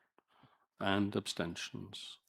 No, in which case I can say that Council resolved to grant planning application 2600524 FUL Great Elm Social Club in Great Elm in accordance with the recommendation of the officers, and the 9 conditions, there are 8 conditions on the report, with the extra condition of landscaping, hard and soft landscaping, and 2 notes. Thank you very much, everybody.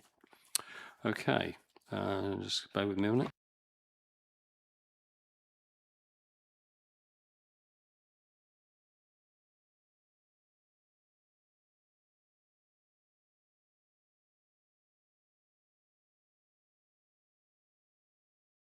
Okay, so we're now going. I'm sorry. Yeah. Well, I'm sorry, but we finished that item, and I'm afraid we've made a decision. The committee have made a decision. Yeah. Yeah. Yeah. So. Yeah, so those, well, I'm not going to answer that really, but they are matters for building control. And you heard the councillors have made a deliberation on that application. So I'm finished. We have finished our discussion about it. Thank you all the same. Thank you. Thank you very much, please. Thank you. Thank you very much. Okay, so we're moving on to the next item. Yeah. Yes, thank you. Thank you. We need to move on to the next item. So it's agenda item 6.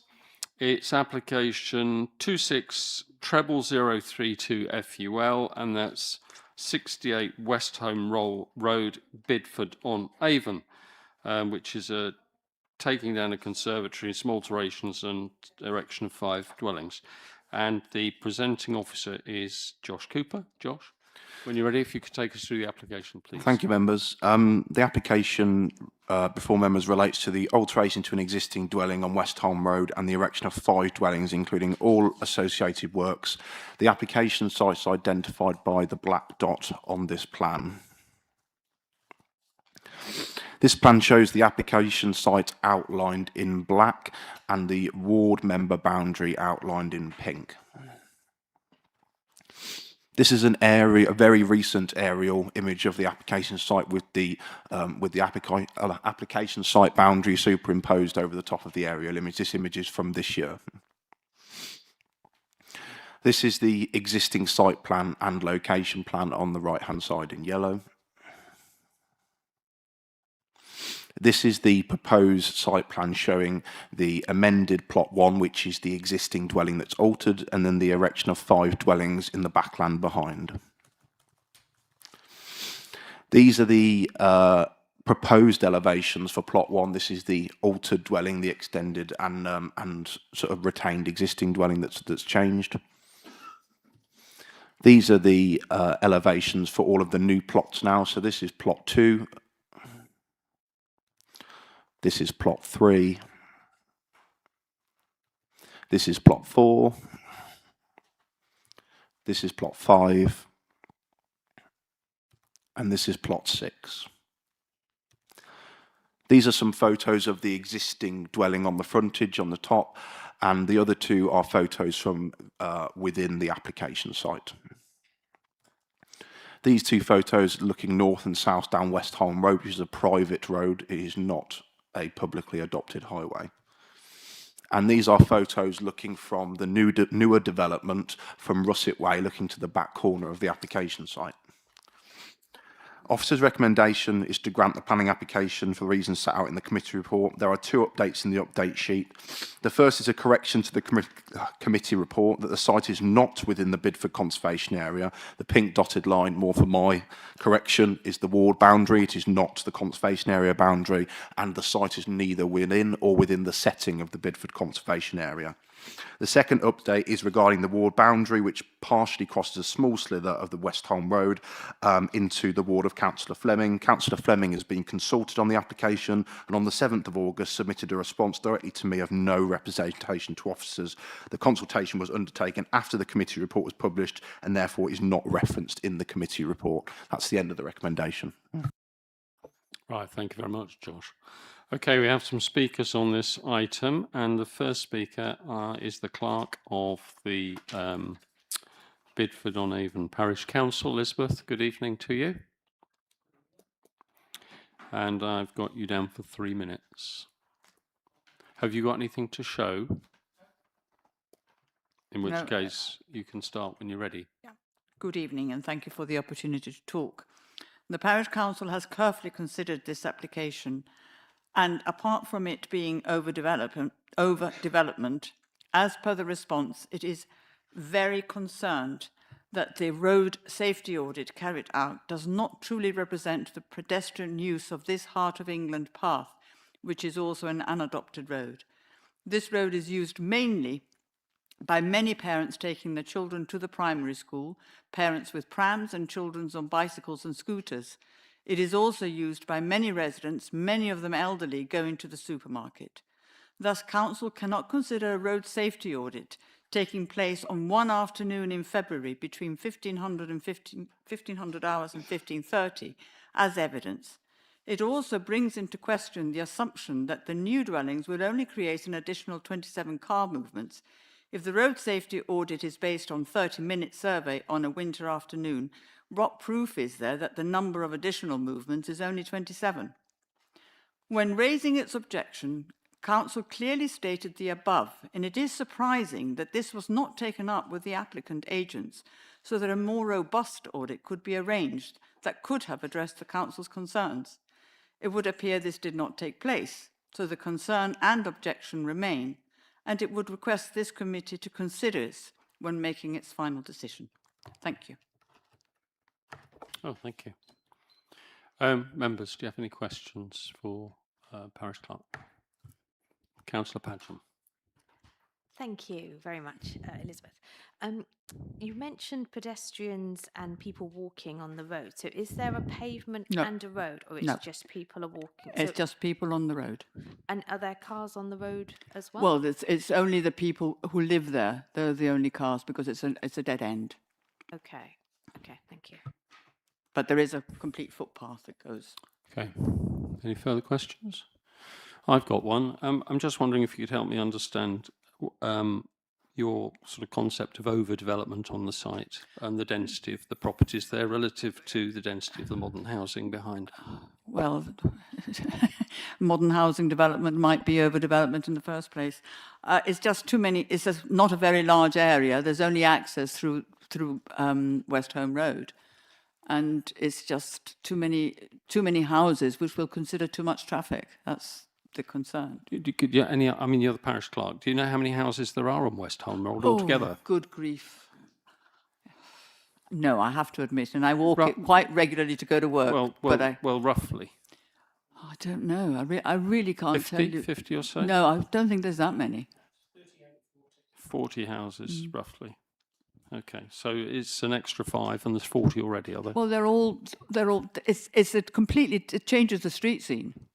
because they're all one houses. A lot of them are bungalows. Yeah, okay. All right, thank you for that. Councillor Ballinger.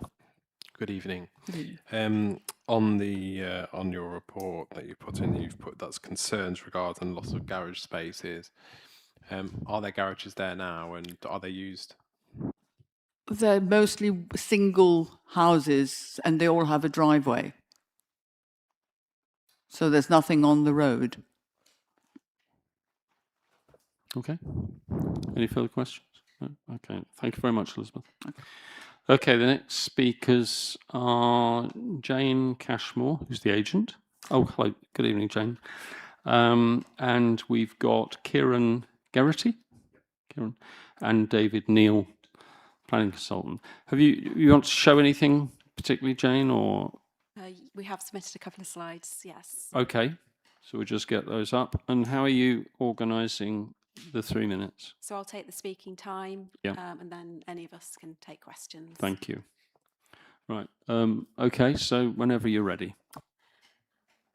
Thank you, good evening.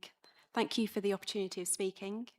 The photos on the screen show the current poor state of the site. It's in need of complete renovation, and the applicants have had to board up the windows due to recent antisocial behaviour. I want to respond to Councillor Pemberton's opinion about overdevelopment. With regards to the character of the area, the existing site is much larger than many nearby and an anomaly. The land area is currently not used efficiently. The next slide on the screen shows plot sizes nearby and compares these to the application site.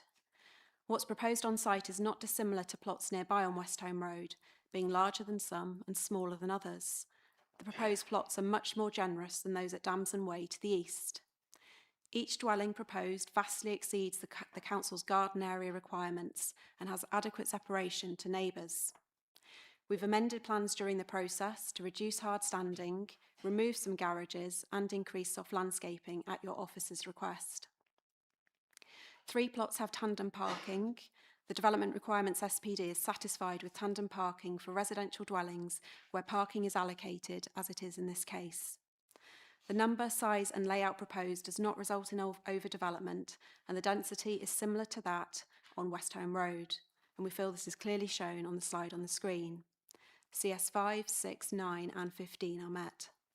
NPPF Para 125D says planning decisions should promote and support the development of underutilised land and buildings, especially if this would help to meet identified needs for housing where land supply is constrained and available sites could be used more effectively.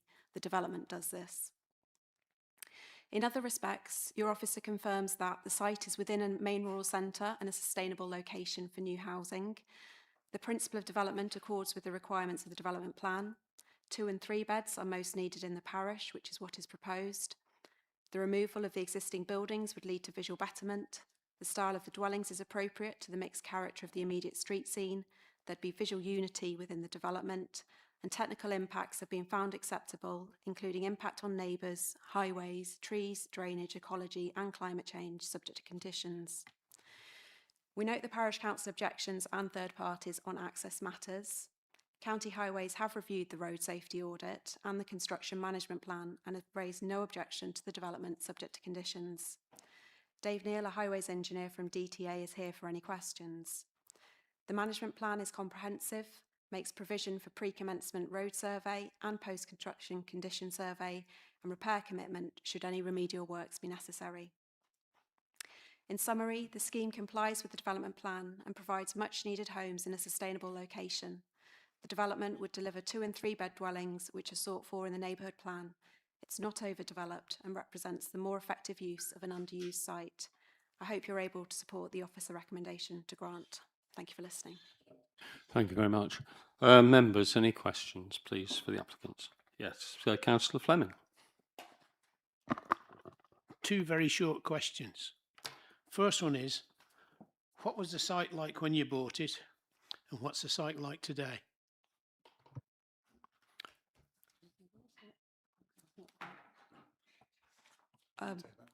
I mean, he asked, what was the site like when they bought it? Are you referring to the condition of the ground, effectively, on the ground? No, I'm referring to the fact that you stripped out all the trees and growth that was on site. Yeah, I'm sorry. I'm not very happy with that line of questioning, actually, Councillor Fleming. There seems to be a bit of a agenda behind it. Can you reframe the question then, rather than say you've stripped out all the trees? Because you seem to be not asking the question. You seem to be putting the answer to the applicants in advance. Okay. When the site was by the previous owner, there were a lot of trees and undergrowth on that site. Is that still there? So when we obviously, prior to putting planning in, we tidied the site up. All the high value trees have been retained. There's a substantial tree on the front of the site which has been protected as part of this development. All the boundary trees, the high value trees have been retained. There was a lot of, obviously the land had been left for decades. There was a lot of overgrowth within the site, including dead trees. But in terms of biodiversity side, the biodiversity impact assessment has based it on that clearance, and we are offsetting it based on that, not obviously the ground.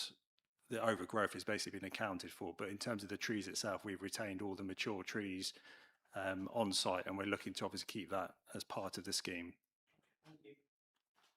Did you have a second question? Okay, thank you. Any further questions? Councillor Ballinger. Good evening. Can you just explain if you have had any interaction with the parish council and presented your ideas to them, and what was the feedback from that interaction? Yeah, so I attended both meetings with the parish council. On the first evening, they discussed mainly about the access. They took a vote at the end of the meeting, and the vote was based on if we provided a construction traffic management plan, they would review their decision in terms of the objection.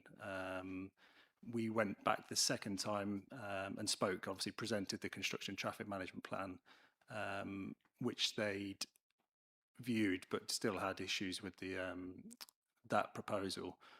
In terms of the construction traffic management plan, we think it's a very robust plan which obviously deals with any aspects of the development. From consultation with the local residents, as prior to and during the planning application, we independently consulted ourselves personally with every resident along Westtown Road.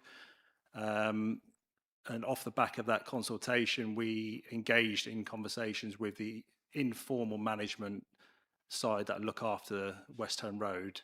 The long-standing residents that we spoke with, there was two gentlemen in question, actually were involved with tarmacking the road many years ago. The one major point they raised was obviously the condition of the road during the construction phase. And what we've agreed with them is we'll do a pre-survey prior to any commencement of any construction. We'll monitor the road during the construction phase, and at the end of the development, we'll do a post review. And if there is any damage to the road, we've indemnified with them to carry out any required remedial works. And off the back of that, they're obviously comfortable with the proposal of the scheme. That is an informal management company, though. Yeah. Okay. Councillor Adam. Thank you. Probably following on from that slightly, and hopefully not straying outside of planning itself, but I'm just trying to understand the ongoing maintenance of the road going forwards, because it's unadopted. So presumably, currently, any repairs, potholes, things like that are paid for by the current residents. And essentially, you're talking about 5 additional dwellings. Would they be, say, burdened with the same responsibility, or are you able to just clarify some of that, please? In terms of ongoing maintenance, after these properties are developed, they will obviously contribute to the maintenance of the road. From speaking to the management, informal management side, there hasn't been a great deal of remedial works required on the road. There has been new build properties built along that road previously since the tarmac road was installed, and they didn't come across any issues with the construction of that road. Okay, thanks. I have a question for you, if that's okay. I did view the site from the road, and also behind you can get access to like a public open space area and see in the back. It's a lot of old buildings. Can you give me an idea as to what the previous use of those old buildings was? Was that, and how long have they been derelict? The impression is that they've been out of use for some considerable time, but I'm wondering whether or not they were in some sort of commercial use previously. So the owners of the site have been in touch with, there was an elderly gentleman who used to live there, I believe, and they've been in touch with his son, who says that for the last 40 years, he used them for garden storage and his domestic hobbies. And I think it was March 2025. It's on the community infrastructure levy form anyway, but I think it was around March 2025 that that the site was sold. And Should I just add a point there? As part of the SIL calculation, there is one derelict building, and obviously that has been noted as effectively derelict and not in use prior to this plan application. Okay, so I mean, the question really was about commercial activity, and you're saying it was really a part of the dwelling, and it would have been use of the individuals that lived there as part of the sort of the greater curtilage of the property. Yeah, so ancillary to the dwelling. So as far as the information I've got is that a long time ago, more than 40 years ago, it was in a horticultural nursery, some kind of small commercial premises, but then for 40 years when he ceased trading, he's just been using them for hobby purposes, domestic outbuildings. I can pick that up with the case officer. Any further questions? Yes, Councillor Jones.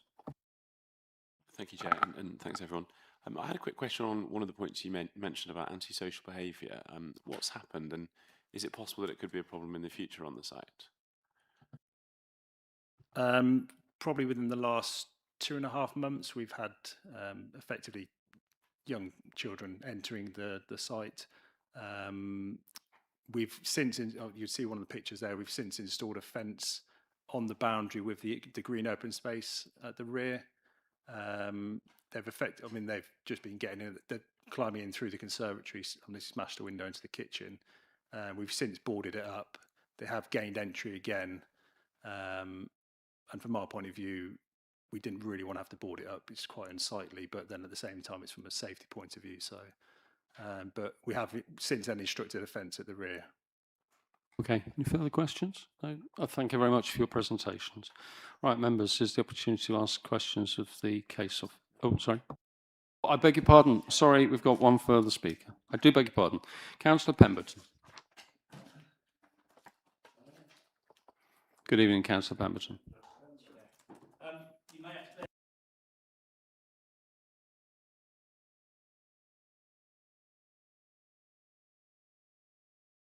Yeah, okay, no worries. So you got 5 minutes. Yeah, before I start,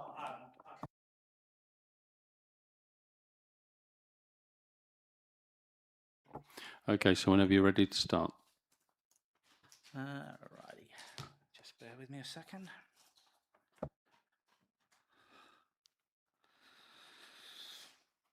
Committee members, thank you for the opportunity to speak to you tonight, and special thanks go to Councillor Jones, who attended the site visit last week. The site visit encompassed the site and a complete walkthrough of the entire length of West Home Road, which I think Councillor Jones will have found informative and instructive, and also took in the development to the rear of West Home Road.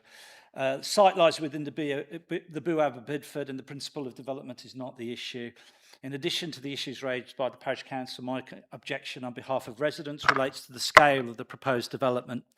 While the absence of a 5-year land supply makes policies around housing numbers and distribution out of date, those that talk to design, layout, mass and scale remain up to date. The same applies to policies in the Bidford NDP. Policies that positively promote and support development do carry weight, and where an application is not in line with those policies, you are entitled as decision makers to consider those policies when considering the planning merits of any application, even in a tilted balance situation. In short, this application represents an overdevelopment in terms of the number of units, their mass, scale, and uniform design. Scale of development is inappropriate considering its immediate surroundings. West Home Road is characterised by an eclectic mix of single and two-storey homes. It has a distinct and singular character, quite different and self-contained from the rest of Bidford.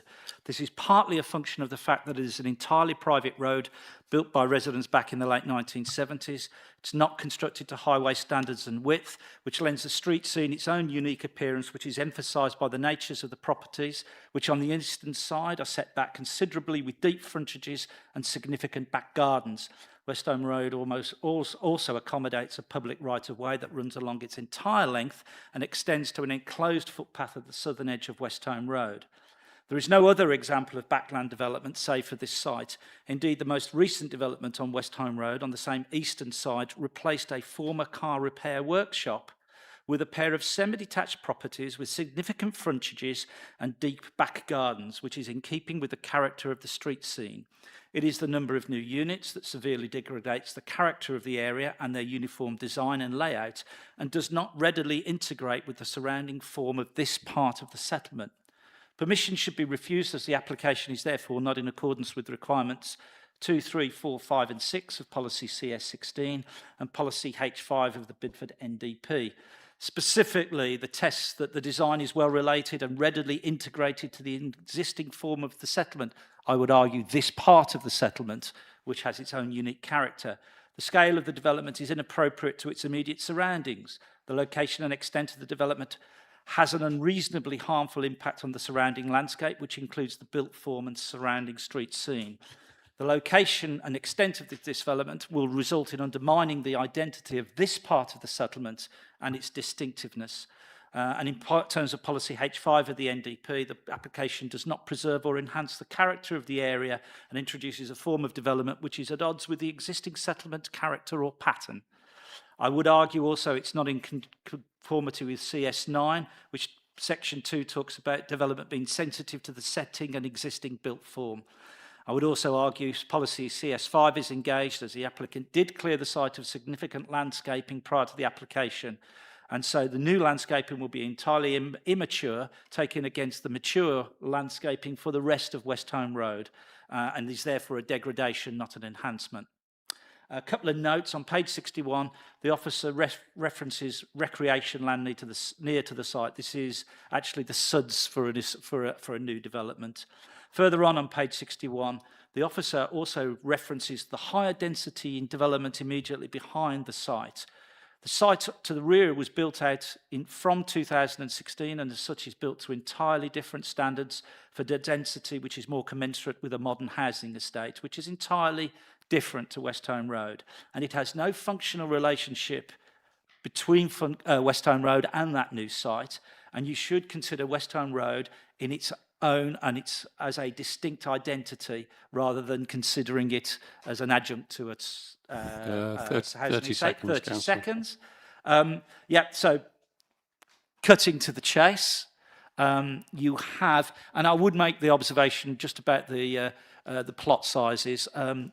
Plans are very, very different to what you would actually see. I think you do, in the sense of the reality on the ground, Chair, of the difference and the eclectic nature of West Home Road, I think is more important than the percentage size of plots. Can you just draw to a conclusion then? For conflict with CS15 requirements 2, 3, 4, 5 and 6 and policy H5 of the Bidford NDP. And you also have some backup in policies CS9 section 2 and policy CS5. Happy to take questions. Okay, thanks a lot, Councillor Pemberton. Members, who've got any questions for Councillor Pemberton? Councillor Ballinger. Good evening. Good evening, Councillor Ballinger. Good evening. You mentioned in your objection around highways. I know Warwickshire County Council Highways have requested further information, so cannot confirm if the application is appropriate. But I've looked at the highways response and it says no objection subject Yeah, to I condition. haven't Was that got- before? I Was that haven't- before? Was it? Yeah, that was before. I haven't Okay, gone right, down the fine. highways All route. right. This is overdevelopment of the site, mass scale, density, inappropriateness in terms of the street scene and the distinctive character of West Home Road. Is that what? Not Is highways. okay, fine. And then that's what you were referencing in that part. Yeah. Yeah, got you. Yeah, Okay, yeah. thank you very much. I think it is unfortunate that most members were unable to make the site visit because it is an entirely different part of Bedford. It's not. There's pretty much nowhere else like it in that. So it has its own unique character, Okay. which I think perhaps Councillor Jones would have certainly had been drawn to his attention. Thank you. I think it was just annual leave for quite a lot of people. We all Summer holidays, have our isn't it? commitments. Thanks. I understand that, Councillor Ballinger. Absolutely understand Thanks a that. lot. I did manage to walk down West Home Road myself, so I can understand what you're saying. Any further questions? No. Chair, I think you had a question around commercial use in the past. No, not for you. That's fine. Thanks. Well, I would just. No, that's fine. Thanks, my Councillor understanding is Pemberton. it's always been resident. Okay, thank you. Okay, so thank you very much, Councillor Pemberton. That's it. Cool, thank you. So now is the opportunity to ask questions of the officers. Who would like to go first? Councillor Padgham. Sorry, I just have one question, probably more, but this one springs to mind. It mentions the no-dig construction methods to protect the trees' root protection areas. Who enforces this? That will be conditioned in compliance with the planning permission. The planning enforcement team do not go out and check all developments to see if they comply. The developer and the applicant have a legal requirement to comply with the conditions. If they do not and it's found to do so, that's an enforcement matter. There's no mechanism that is checked upon. They are required to do so in line with the planning permission. Okay. Right, we're going over here. So Councillor Passingham next, and then I'll go to you, Councillor Redden. In your presentation, you showed a map with the surrounding buildings and tags attached to them. Can you explain? I couldn't quite see what the tags I presumed were the size of the plots. Yes. Yes, so this was submitted by the agent. This plan effectively has provided areas of the plots and details what is denser and less dense than what the proposal is. So the denser areas are in red. Obviously, that's for the newer development on the right-hand side of the plan, and then the green is a similar density and the blue is a less dense area. So that's just showing that there is a variety of density in the immediate area. Yeah. So just as a reference, have you got a calculation of the housing density per acre per Yeah, hectare, absolutely. Yeah, so the applicant's agent has worked this out. So between 22 and 89 West Holme Road, the average dwelling per hectare is 16.2, and within the main cluster of the site there, not including the access road, the proposal would come to a density of 15.7 dwellings per hectare. All right, thanks. Councillor Redden. Thank you, Chair. Along similar lines, and actually that was the diagram that I wanted. Councillor Pemberton mentioned that there was no functional relationship between the properties in red, effectively. Could you give us a little bit more around how that might work, sort of in reality, having not made the site visit? Yeah, so as Councillor Pemberton has said, the development of Russet Way and on the right hand side where the higher density are is a newer development, and it is a more traditional suburban style development. West Holme Road is generally characterised by larger dwellings in larger plots, and so there would be a quite clear difference between the density of the proposal and the newer housing development behind. Now, in relation to West Holme Road, the information would suggest that actually this is a density which is quite akin to what's on West Home Road, really. And so there would be a difference when you're sort of looking at it. There would be a clear difference in a visual sense, because we are to notice when being within the site, the properties at the back are more dense and the properties within are less dense. But I would also be mindful that when looking at the density and how properties sit in the plot, what the actual visibility of the dwellings would be when you're actually on West Home Road. Thanks. I'd follow that up actually, because Councillor Pemberton just obviously got concerns that this development on the land behind that kind of semi-derelict bungalow that's boarded up would undermine the distinctiveness of West Home Road, and he described it as kind of a unique road in Bidford. What changes do you see to the street scene as arising from this development, and how would you respond to Councillor Pemberton's concerns that it would undermine the distinctiveness of that plot and that particular end of West Ham Road, which is a dead end, isn't it? Yeah, no, it is a dead end. The report highlights that off West Home Road, there is no similar development in terms of it being backland. That is a difference. But equally, you know, the Bidford NDP does highlight that back-end development could be appropriate for creating housing in less sensitive areas. But in relation to West Home Road, and as we saw on the committee site visit, it is varied. There's a sort of varying style of both bungalows, two-storey properties. They are different, and it does have its own character. Now, in my professional assessment, the properties that are proposed here are of a similar nature. They're all bungalows, they are cottage style, and whilst they are similar in appearance between the different plots, they do have their own little characteristics and their own little sort of differentiations, which means it's not a monotone development at all. There is a sense of unity, but it does reflect a sort of sense of variation that you do find between quite a pattern of similar bungalows along West Home Road. And just to answer the question about the street scene as you were to walk along West Home Road and look in, as if you're going along the footpath, which is the heart of England way. Yeah, absolutely. So if you were walking along, you would be able to have some, what I'd probably expect to be fleeting views or directly down. Obviously, given where the dwellings are proposed, when you're looking down, that area, the dwelling you're likely to see is probably plot 3, which is the one that looks up. You're unlikely to be able to see without having to walk past 68 and into the development. You're unlikely to be able to in my opinion, really notice the extent of the other dwellings that are on site. And so in its location, in my opinion, it is quite obscure, and actually the visual implications on West Home Road, in my opinion, are acceptable, and in my opinion are at the lower end. But we have identified some elements where there isn't, you know, there is sort of like a slight discrepancy between the pattern of development, but the amount of harm that would relate to the character area is very low. Got any questions? Case Officer, Councillor Fleming. With 5/6 houses, 2 cars a household, where are the cars going to park? So the parking that's provided on site that is tandem meets the requirements for all of the houses. So this meets the requirements of Part O of the SPD in relation to residential housing, and the provision of the visitor space is also in accordance. So that all of the car parking spaces that are on there meet the requirements. They will park on their drives, in the garages, and there is the visitor space on the road. So it meets its capacity and requirement for parking. There would be no additional overspill of any kind. Thank you. Councillor Padgham next. Oh yeah, follow up, sorry. Because on an earlier plan for this, there were cars parked in the Hammerhead area at the top of West Home Road. Is that still a designated parking area?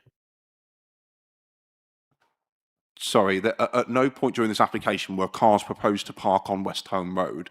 There is the requirement on this plan that there is a visitor parking space that you can just see in the corner of the turning head. That's the only one. There is no requirement for people or need to park on West Home Road at all, and that wouldn't be appropriate in any sense. So the development holds its capacity for parking, and there would be no overspill in this case. Okay, thank you. Councillor Padgham next. Thank you, Chair. This does kind of follow on from how many cars and things. So I looked at the tricks data, like the movements, and so we've got so there's 3 2-beds and 3 3-beds, which equate to 15 beds. Because it's, sorry, 6 beds, 9 beds, 15 beds. So that could be potentially 30 extra people. How comes we've only got 3 additional movements in the morning and the afternoon when a lot of these people could be working and could be driving in and out? I just wanted to understand that, please. Yes, so the upshot is that I'm not a highways engineer and I did not review the tricks or the trips associated with it. Highways, county highways have reviewed this. They are the experts. They put, with their road safety team, they put the amount of movements into their systems and they come out with a figure. Highways have no objection, and they've concluded that the development is acceptable from a higher perspective with minimal additional traffic generated and suitable access and parking arrangements are provided. There would not result in an unacceptable impact on highway safety nor a severe cumulative impact on the road network. So I can't provide any justification for why the amount of trips that's come out with, but the upshot conclusion is that the impacts on the highway network would be acceptable. Okay, Councillor Ballinger, please. Because parking's been brought up a lot, Josh, can you just, with your cursor, just explain where the parking spaces are on the map? Is that all right? So on this plan here, so in relation to plot 1, you've got 2 parking spaces at the front where my cursor is. In relation to plot 2, you have 2 parking spaces side by side and then 1 in the garage. In relation to plot 3, you have 2 parking spaces next to each other on the side of the property where my cursor is, and a garage behind. In relation to plot 4, 5 and 6, all of their parking is tandem, so it's one in front of the other along the access drive. So as part of the sort of amendments that we sought was to reduce the amount of hard standing. Initially they were side by side, but it created a much larger area of hard standing. As part of my recommendation to open it up and create more green space on the frontage, the applicants took the advice to reduce the hard standing where possible and have turned it into tandem parking. So for plots 4, 5 and 6, it is all on the driveway, and then as I said, there is a vehicle visitor parking space in the top corner for the added visitor vehicle, but the rest of it is all within the plots. There is no other allocated parking that is within any of the access road. Thank you. I've just been passed a note in respect of the time of this meeting and how long it's taking. So I'd like to propose a show of hands, please, in favour of continuing after 9 p.m. Because we're going to breach the 3-hour rule. So I would propose that we do allow the meeting to continue rather than to stop.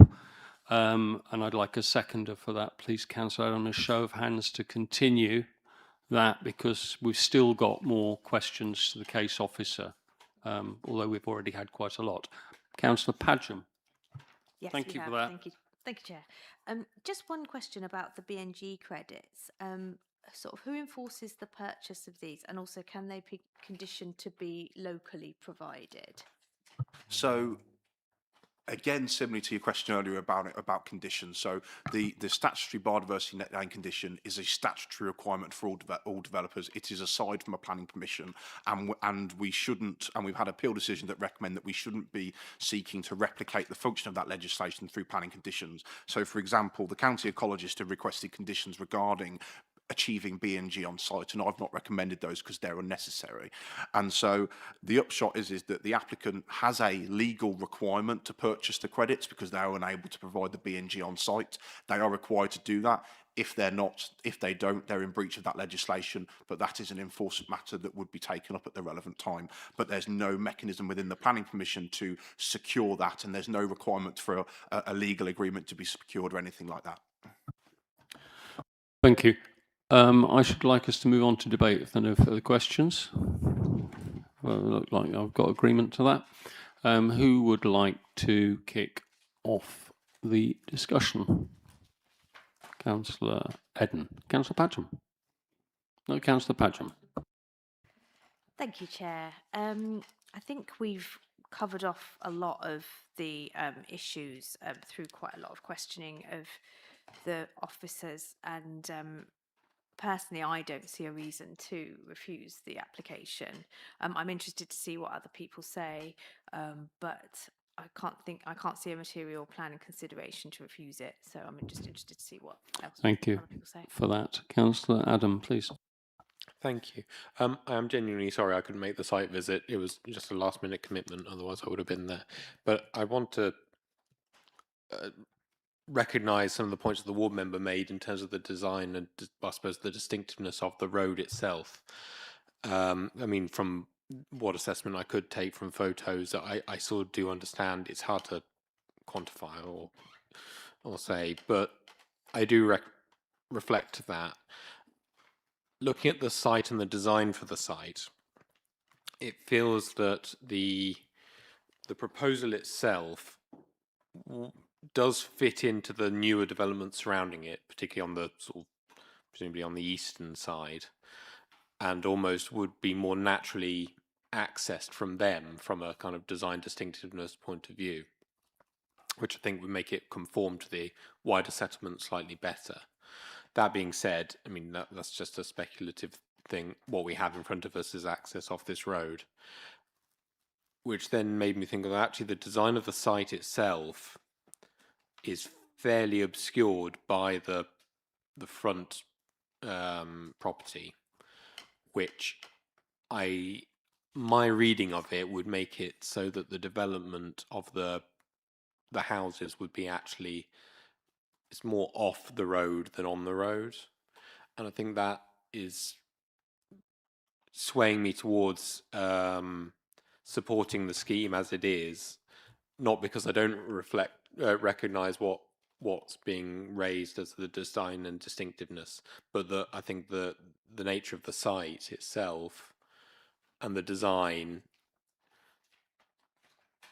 ameliorates that as much as I could expect it to, given the constraints. I mean, that's the only other aspect that makes me particularly uncomfortable, which was raised by the representative from the parish council, is the walking access along the road as well, and that it doesn't have a pavement. I mean, on Google Maps alone, there's a couple of people walking on it. You know, that's just as a snapshot. But it does. That's the one area of concern I have. That being said, I don't know that there's anything hard and fast that we can rely on in planning policy terms to kind of raise a significant objection. So, I see where these objections have come from, but my hope is that actually the scheme that's being put forward, they do seem to be reasonably sized plots, and the plots themselves are off the main strip enough, to my mind, that it wouldn't negatively affect the flow of the road. I don't know. I'm trying to sort of, essentially, I understand why there's objection to it, but I think broadly speaking, I can't find the balance against on that basis. Are you happy to make a proposal, Councillor Adam? Yes, I think so. I think ultimately the planning balance is falling down towards granting, notwithstanding the understandable objections. So I'm happy to propose. Okay, and you've had a look at the conditions. Yeah, on the notes. Councillor Ballinger. We've had them all. We've got them all tonight, haven't we? In terms of these applications. Listen, I sympathise with the ward member and also the what's stated in the objections. You know, I think a lot has been answered though in reference to the construction and potential damage to the road, given the applicants stating that they would have a survey before and after. I'm also a bit uncomfortable about the fact that it doesn't have a path, and that is used as a path and road, and it seems like probably at one point that road was probably way before my time, but had very little housing on it, and then over the years it's just rapidly increased and increased. So I think the actual design of the development is relatively quite nice to live in terms of there's clearly a need for bungalows, and that's kind of like what is swaying me. But it's just I've got a niggle. I'm not comfortable in reference to this, and I'll be interested to hear what my colleagues say. Councillor Jones, please. Thanks, Chair. And yeah, I should say thanks to the applicant and the ward member for giving me a very comprehensive walk around on the day. I felt it would be of use to the group for me to relay a couple of my thoughts from the day. So, first of all, West Home Road, the guys gave me a very comprehensive walk up and down, and we noted that there's a real sort of mixture of different designs and dwelling types. And I didn't think that there was a sort of set uniform style from which necessarily this would detract. My other thought upon visiting was that the site at the moment is really very derelict. My main worry on the day, and we had a bit of an object lesson because a bin lorry was reversing up the road, was the road itself. And I would have thought that would have been the sort of crux of most people's objections. But as Councillor Adams said early doors, it doesn't really feel like there's any weight or anything material that's been given in planning terms for us to sort of cling to as an objection on that front. So I feel if the Highways Authority are happy with that situation, I don't think we've really got anything material to object on accordingly. But yeah, having been there, that was the thing that looked the biggest worry to me. On that basis, are you happy to second the proposal made by Councillor Adams, since you Yes, were I sort of am. reflecting on Councillor Adams' Yes. summation of the matter? And Councillor Fleming, please. I don't think I've been to a planning meeting where I haven't liked all three applications. Yeah, I've got several problems with this. The movement of people up and down that road, pedestrians. To do the traffic survey between 3 and past, if they'd waited just 10 more minutes when the school came out, it'd been a very different picture. I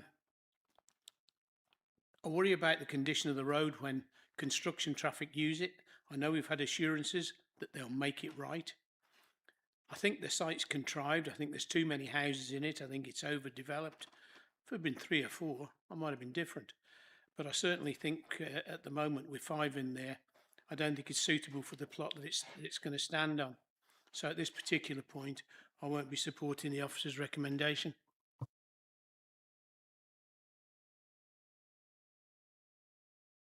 Anyone else like to come in?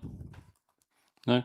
I mean, my reflections on it, I do understand some of the concerns. And actually walking up and down West Home Road myself, although I wasn't with you on that day, it does feel a bit different. It's kind of like 30s, 40s, 50s. There's a big mix of properties. So I can understand why there's concerns about new properties getting into backfill. I do kind of get it, but behind that bit of land, which is a derelict piece of land, there is some new development as well. I was more reassured by the nature of the road and the use by pedestrians, because when I was there, probably for about an hour, there was a guy with his son. They were off to the shops. I didn't talk to them, but he was taking them to the shops to go through. There's 2 or 3 older ladies with dogs, but that is a dead end. So I did see 1 or 2 cars come down, but I've got to be honest, they weren't racing down because there's nowhere to race to. So I was sort of, perhaps in my own mind, slightly more reassured with the impact of those extra properties on that road than perhaps some of you have been, and some of the people that naturally object to an intensification. And I also think that I asked the question of the street scene purposely because I think that it's an unusual site in that the current derelict property actually screens some of that land at the back. So, and I think whilst it's not particularly comfortable with me to build on the backland there, I do think there's a need for the housing. So anyway, they're just my reflections. I've got a proposal to grant from Councillor Adams, seconded by Councillor Jones, in accordance with the officer's recommendation. 16 conditions and 4 notes. Are you happy with that, Councillor Adam? If I could have a show of hands in favour of that proposal, please. How many is that? 7. And against that proposal, we have 2. And any abstentions? No, in which case I can say that Council resolve to grant that application. It's 260032 FUL at 68 West Home Road, Stratford-on-Avon, in accordance with the officer's recommendation. The 16 conditions and 4 notes. Can I thank everybody for coming along, making those representations and helping us come to that decision. Thank you for that. Final point on the agenda, I think, Olivia, is any urgent business? No. No. I just need to tell them that. I forgot that at the beginning. You'll be pleased to know that application 26005668 FUL, former stables, rear of Copperfield in Tamworth and Arden, has been delegated because there are no registered speakers. So thank you for reminding me of that, Liv. On that basis, if there's no urgent business, we can conclude the meeting. Thank you.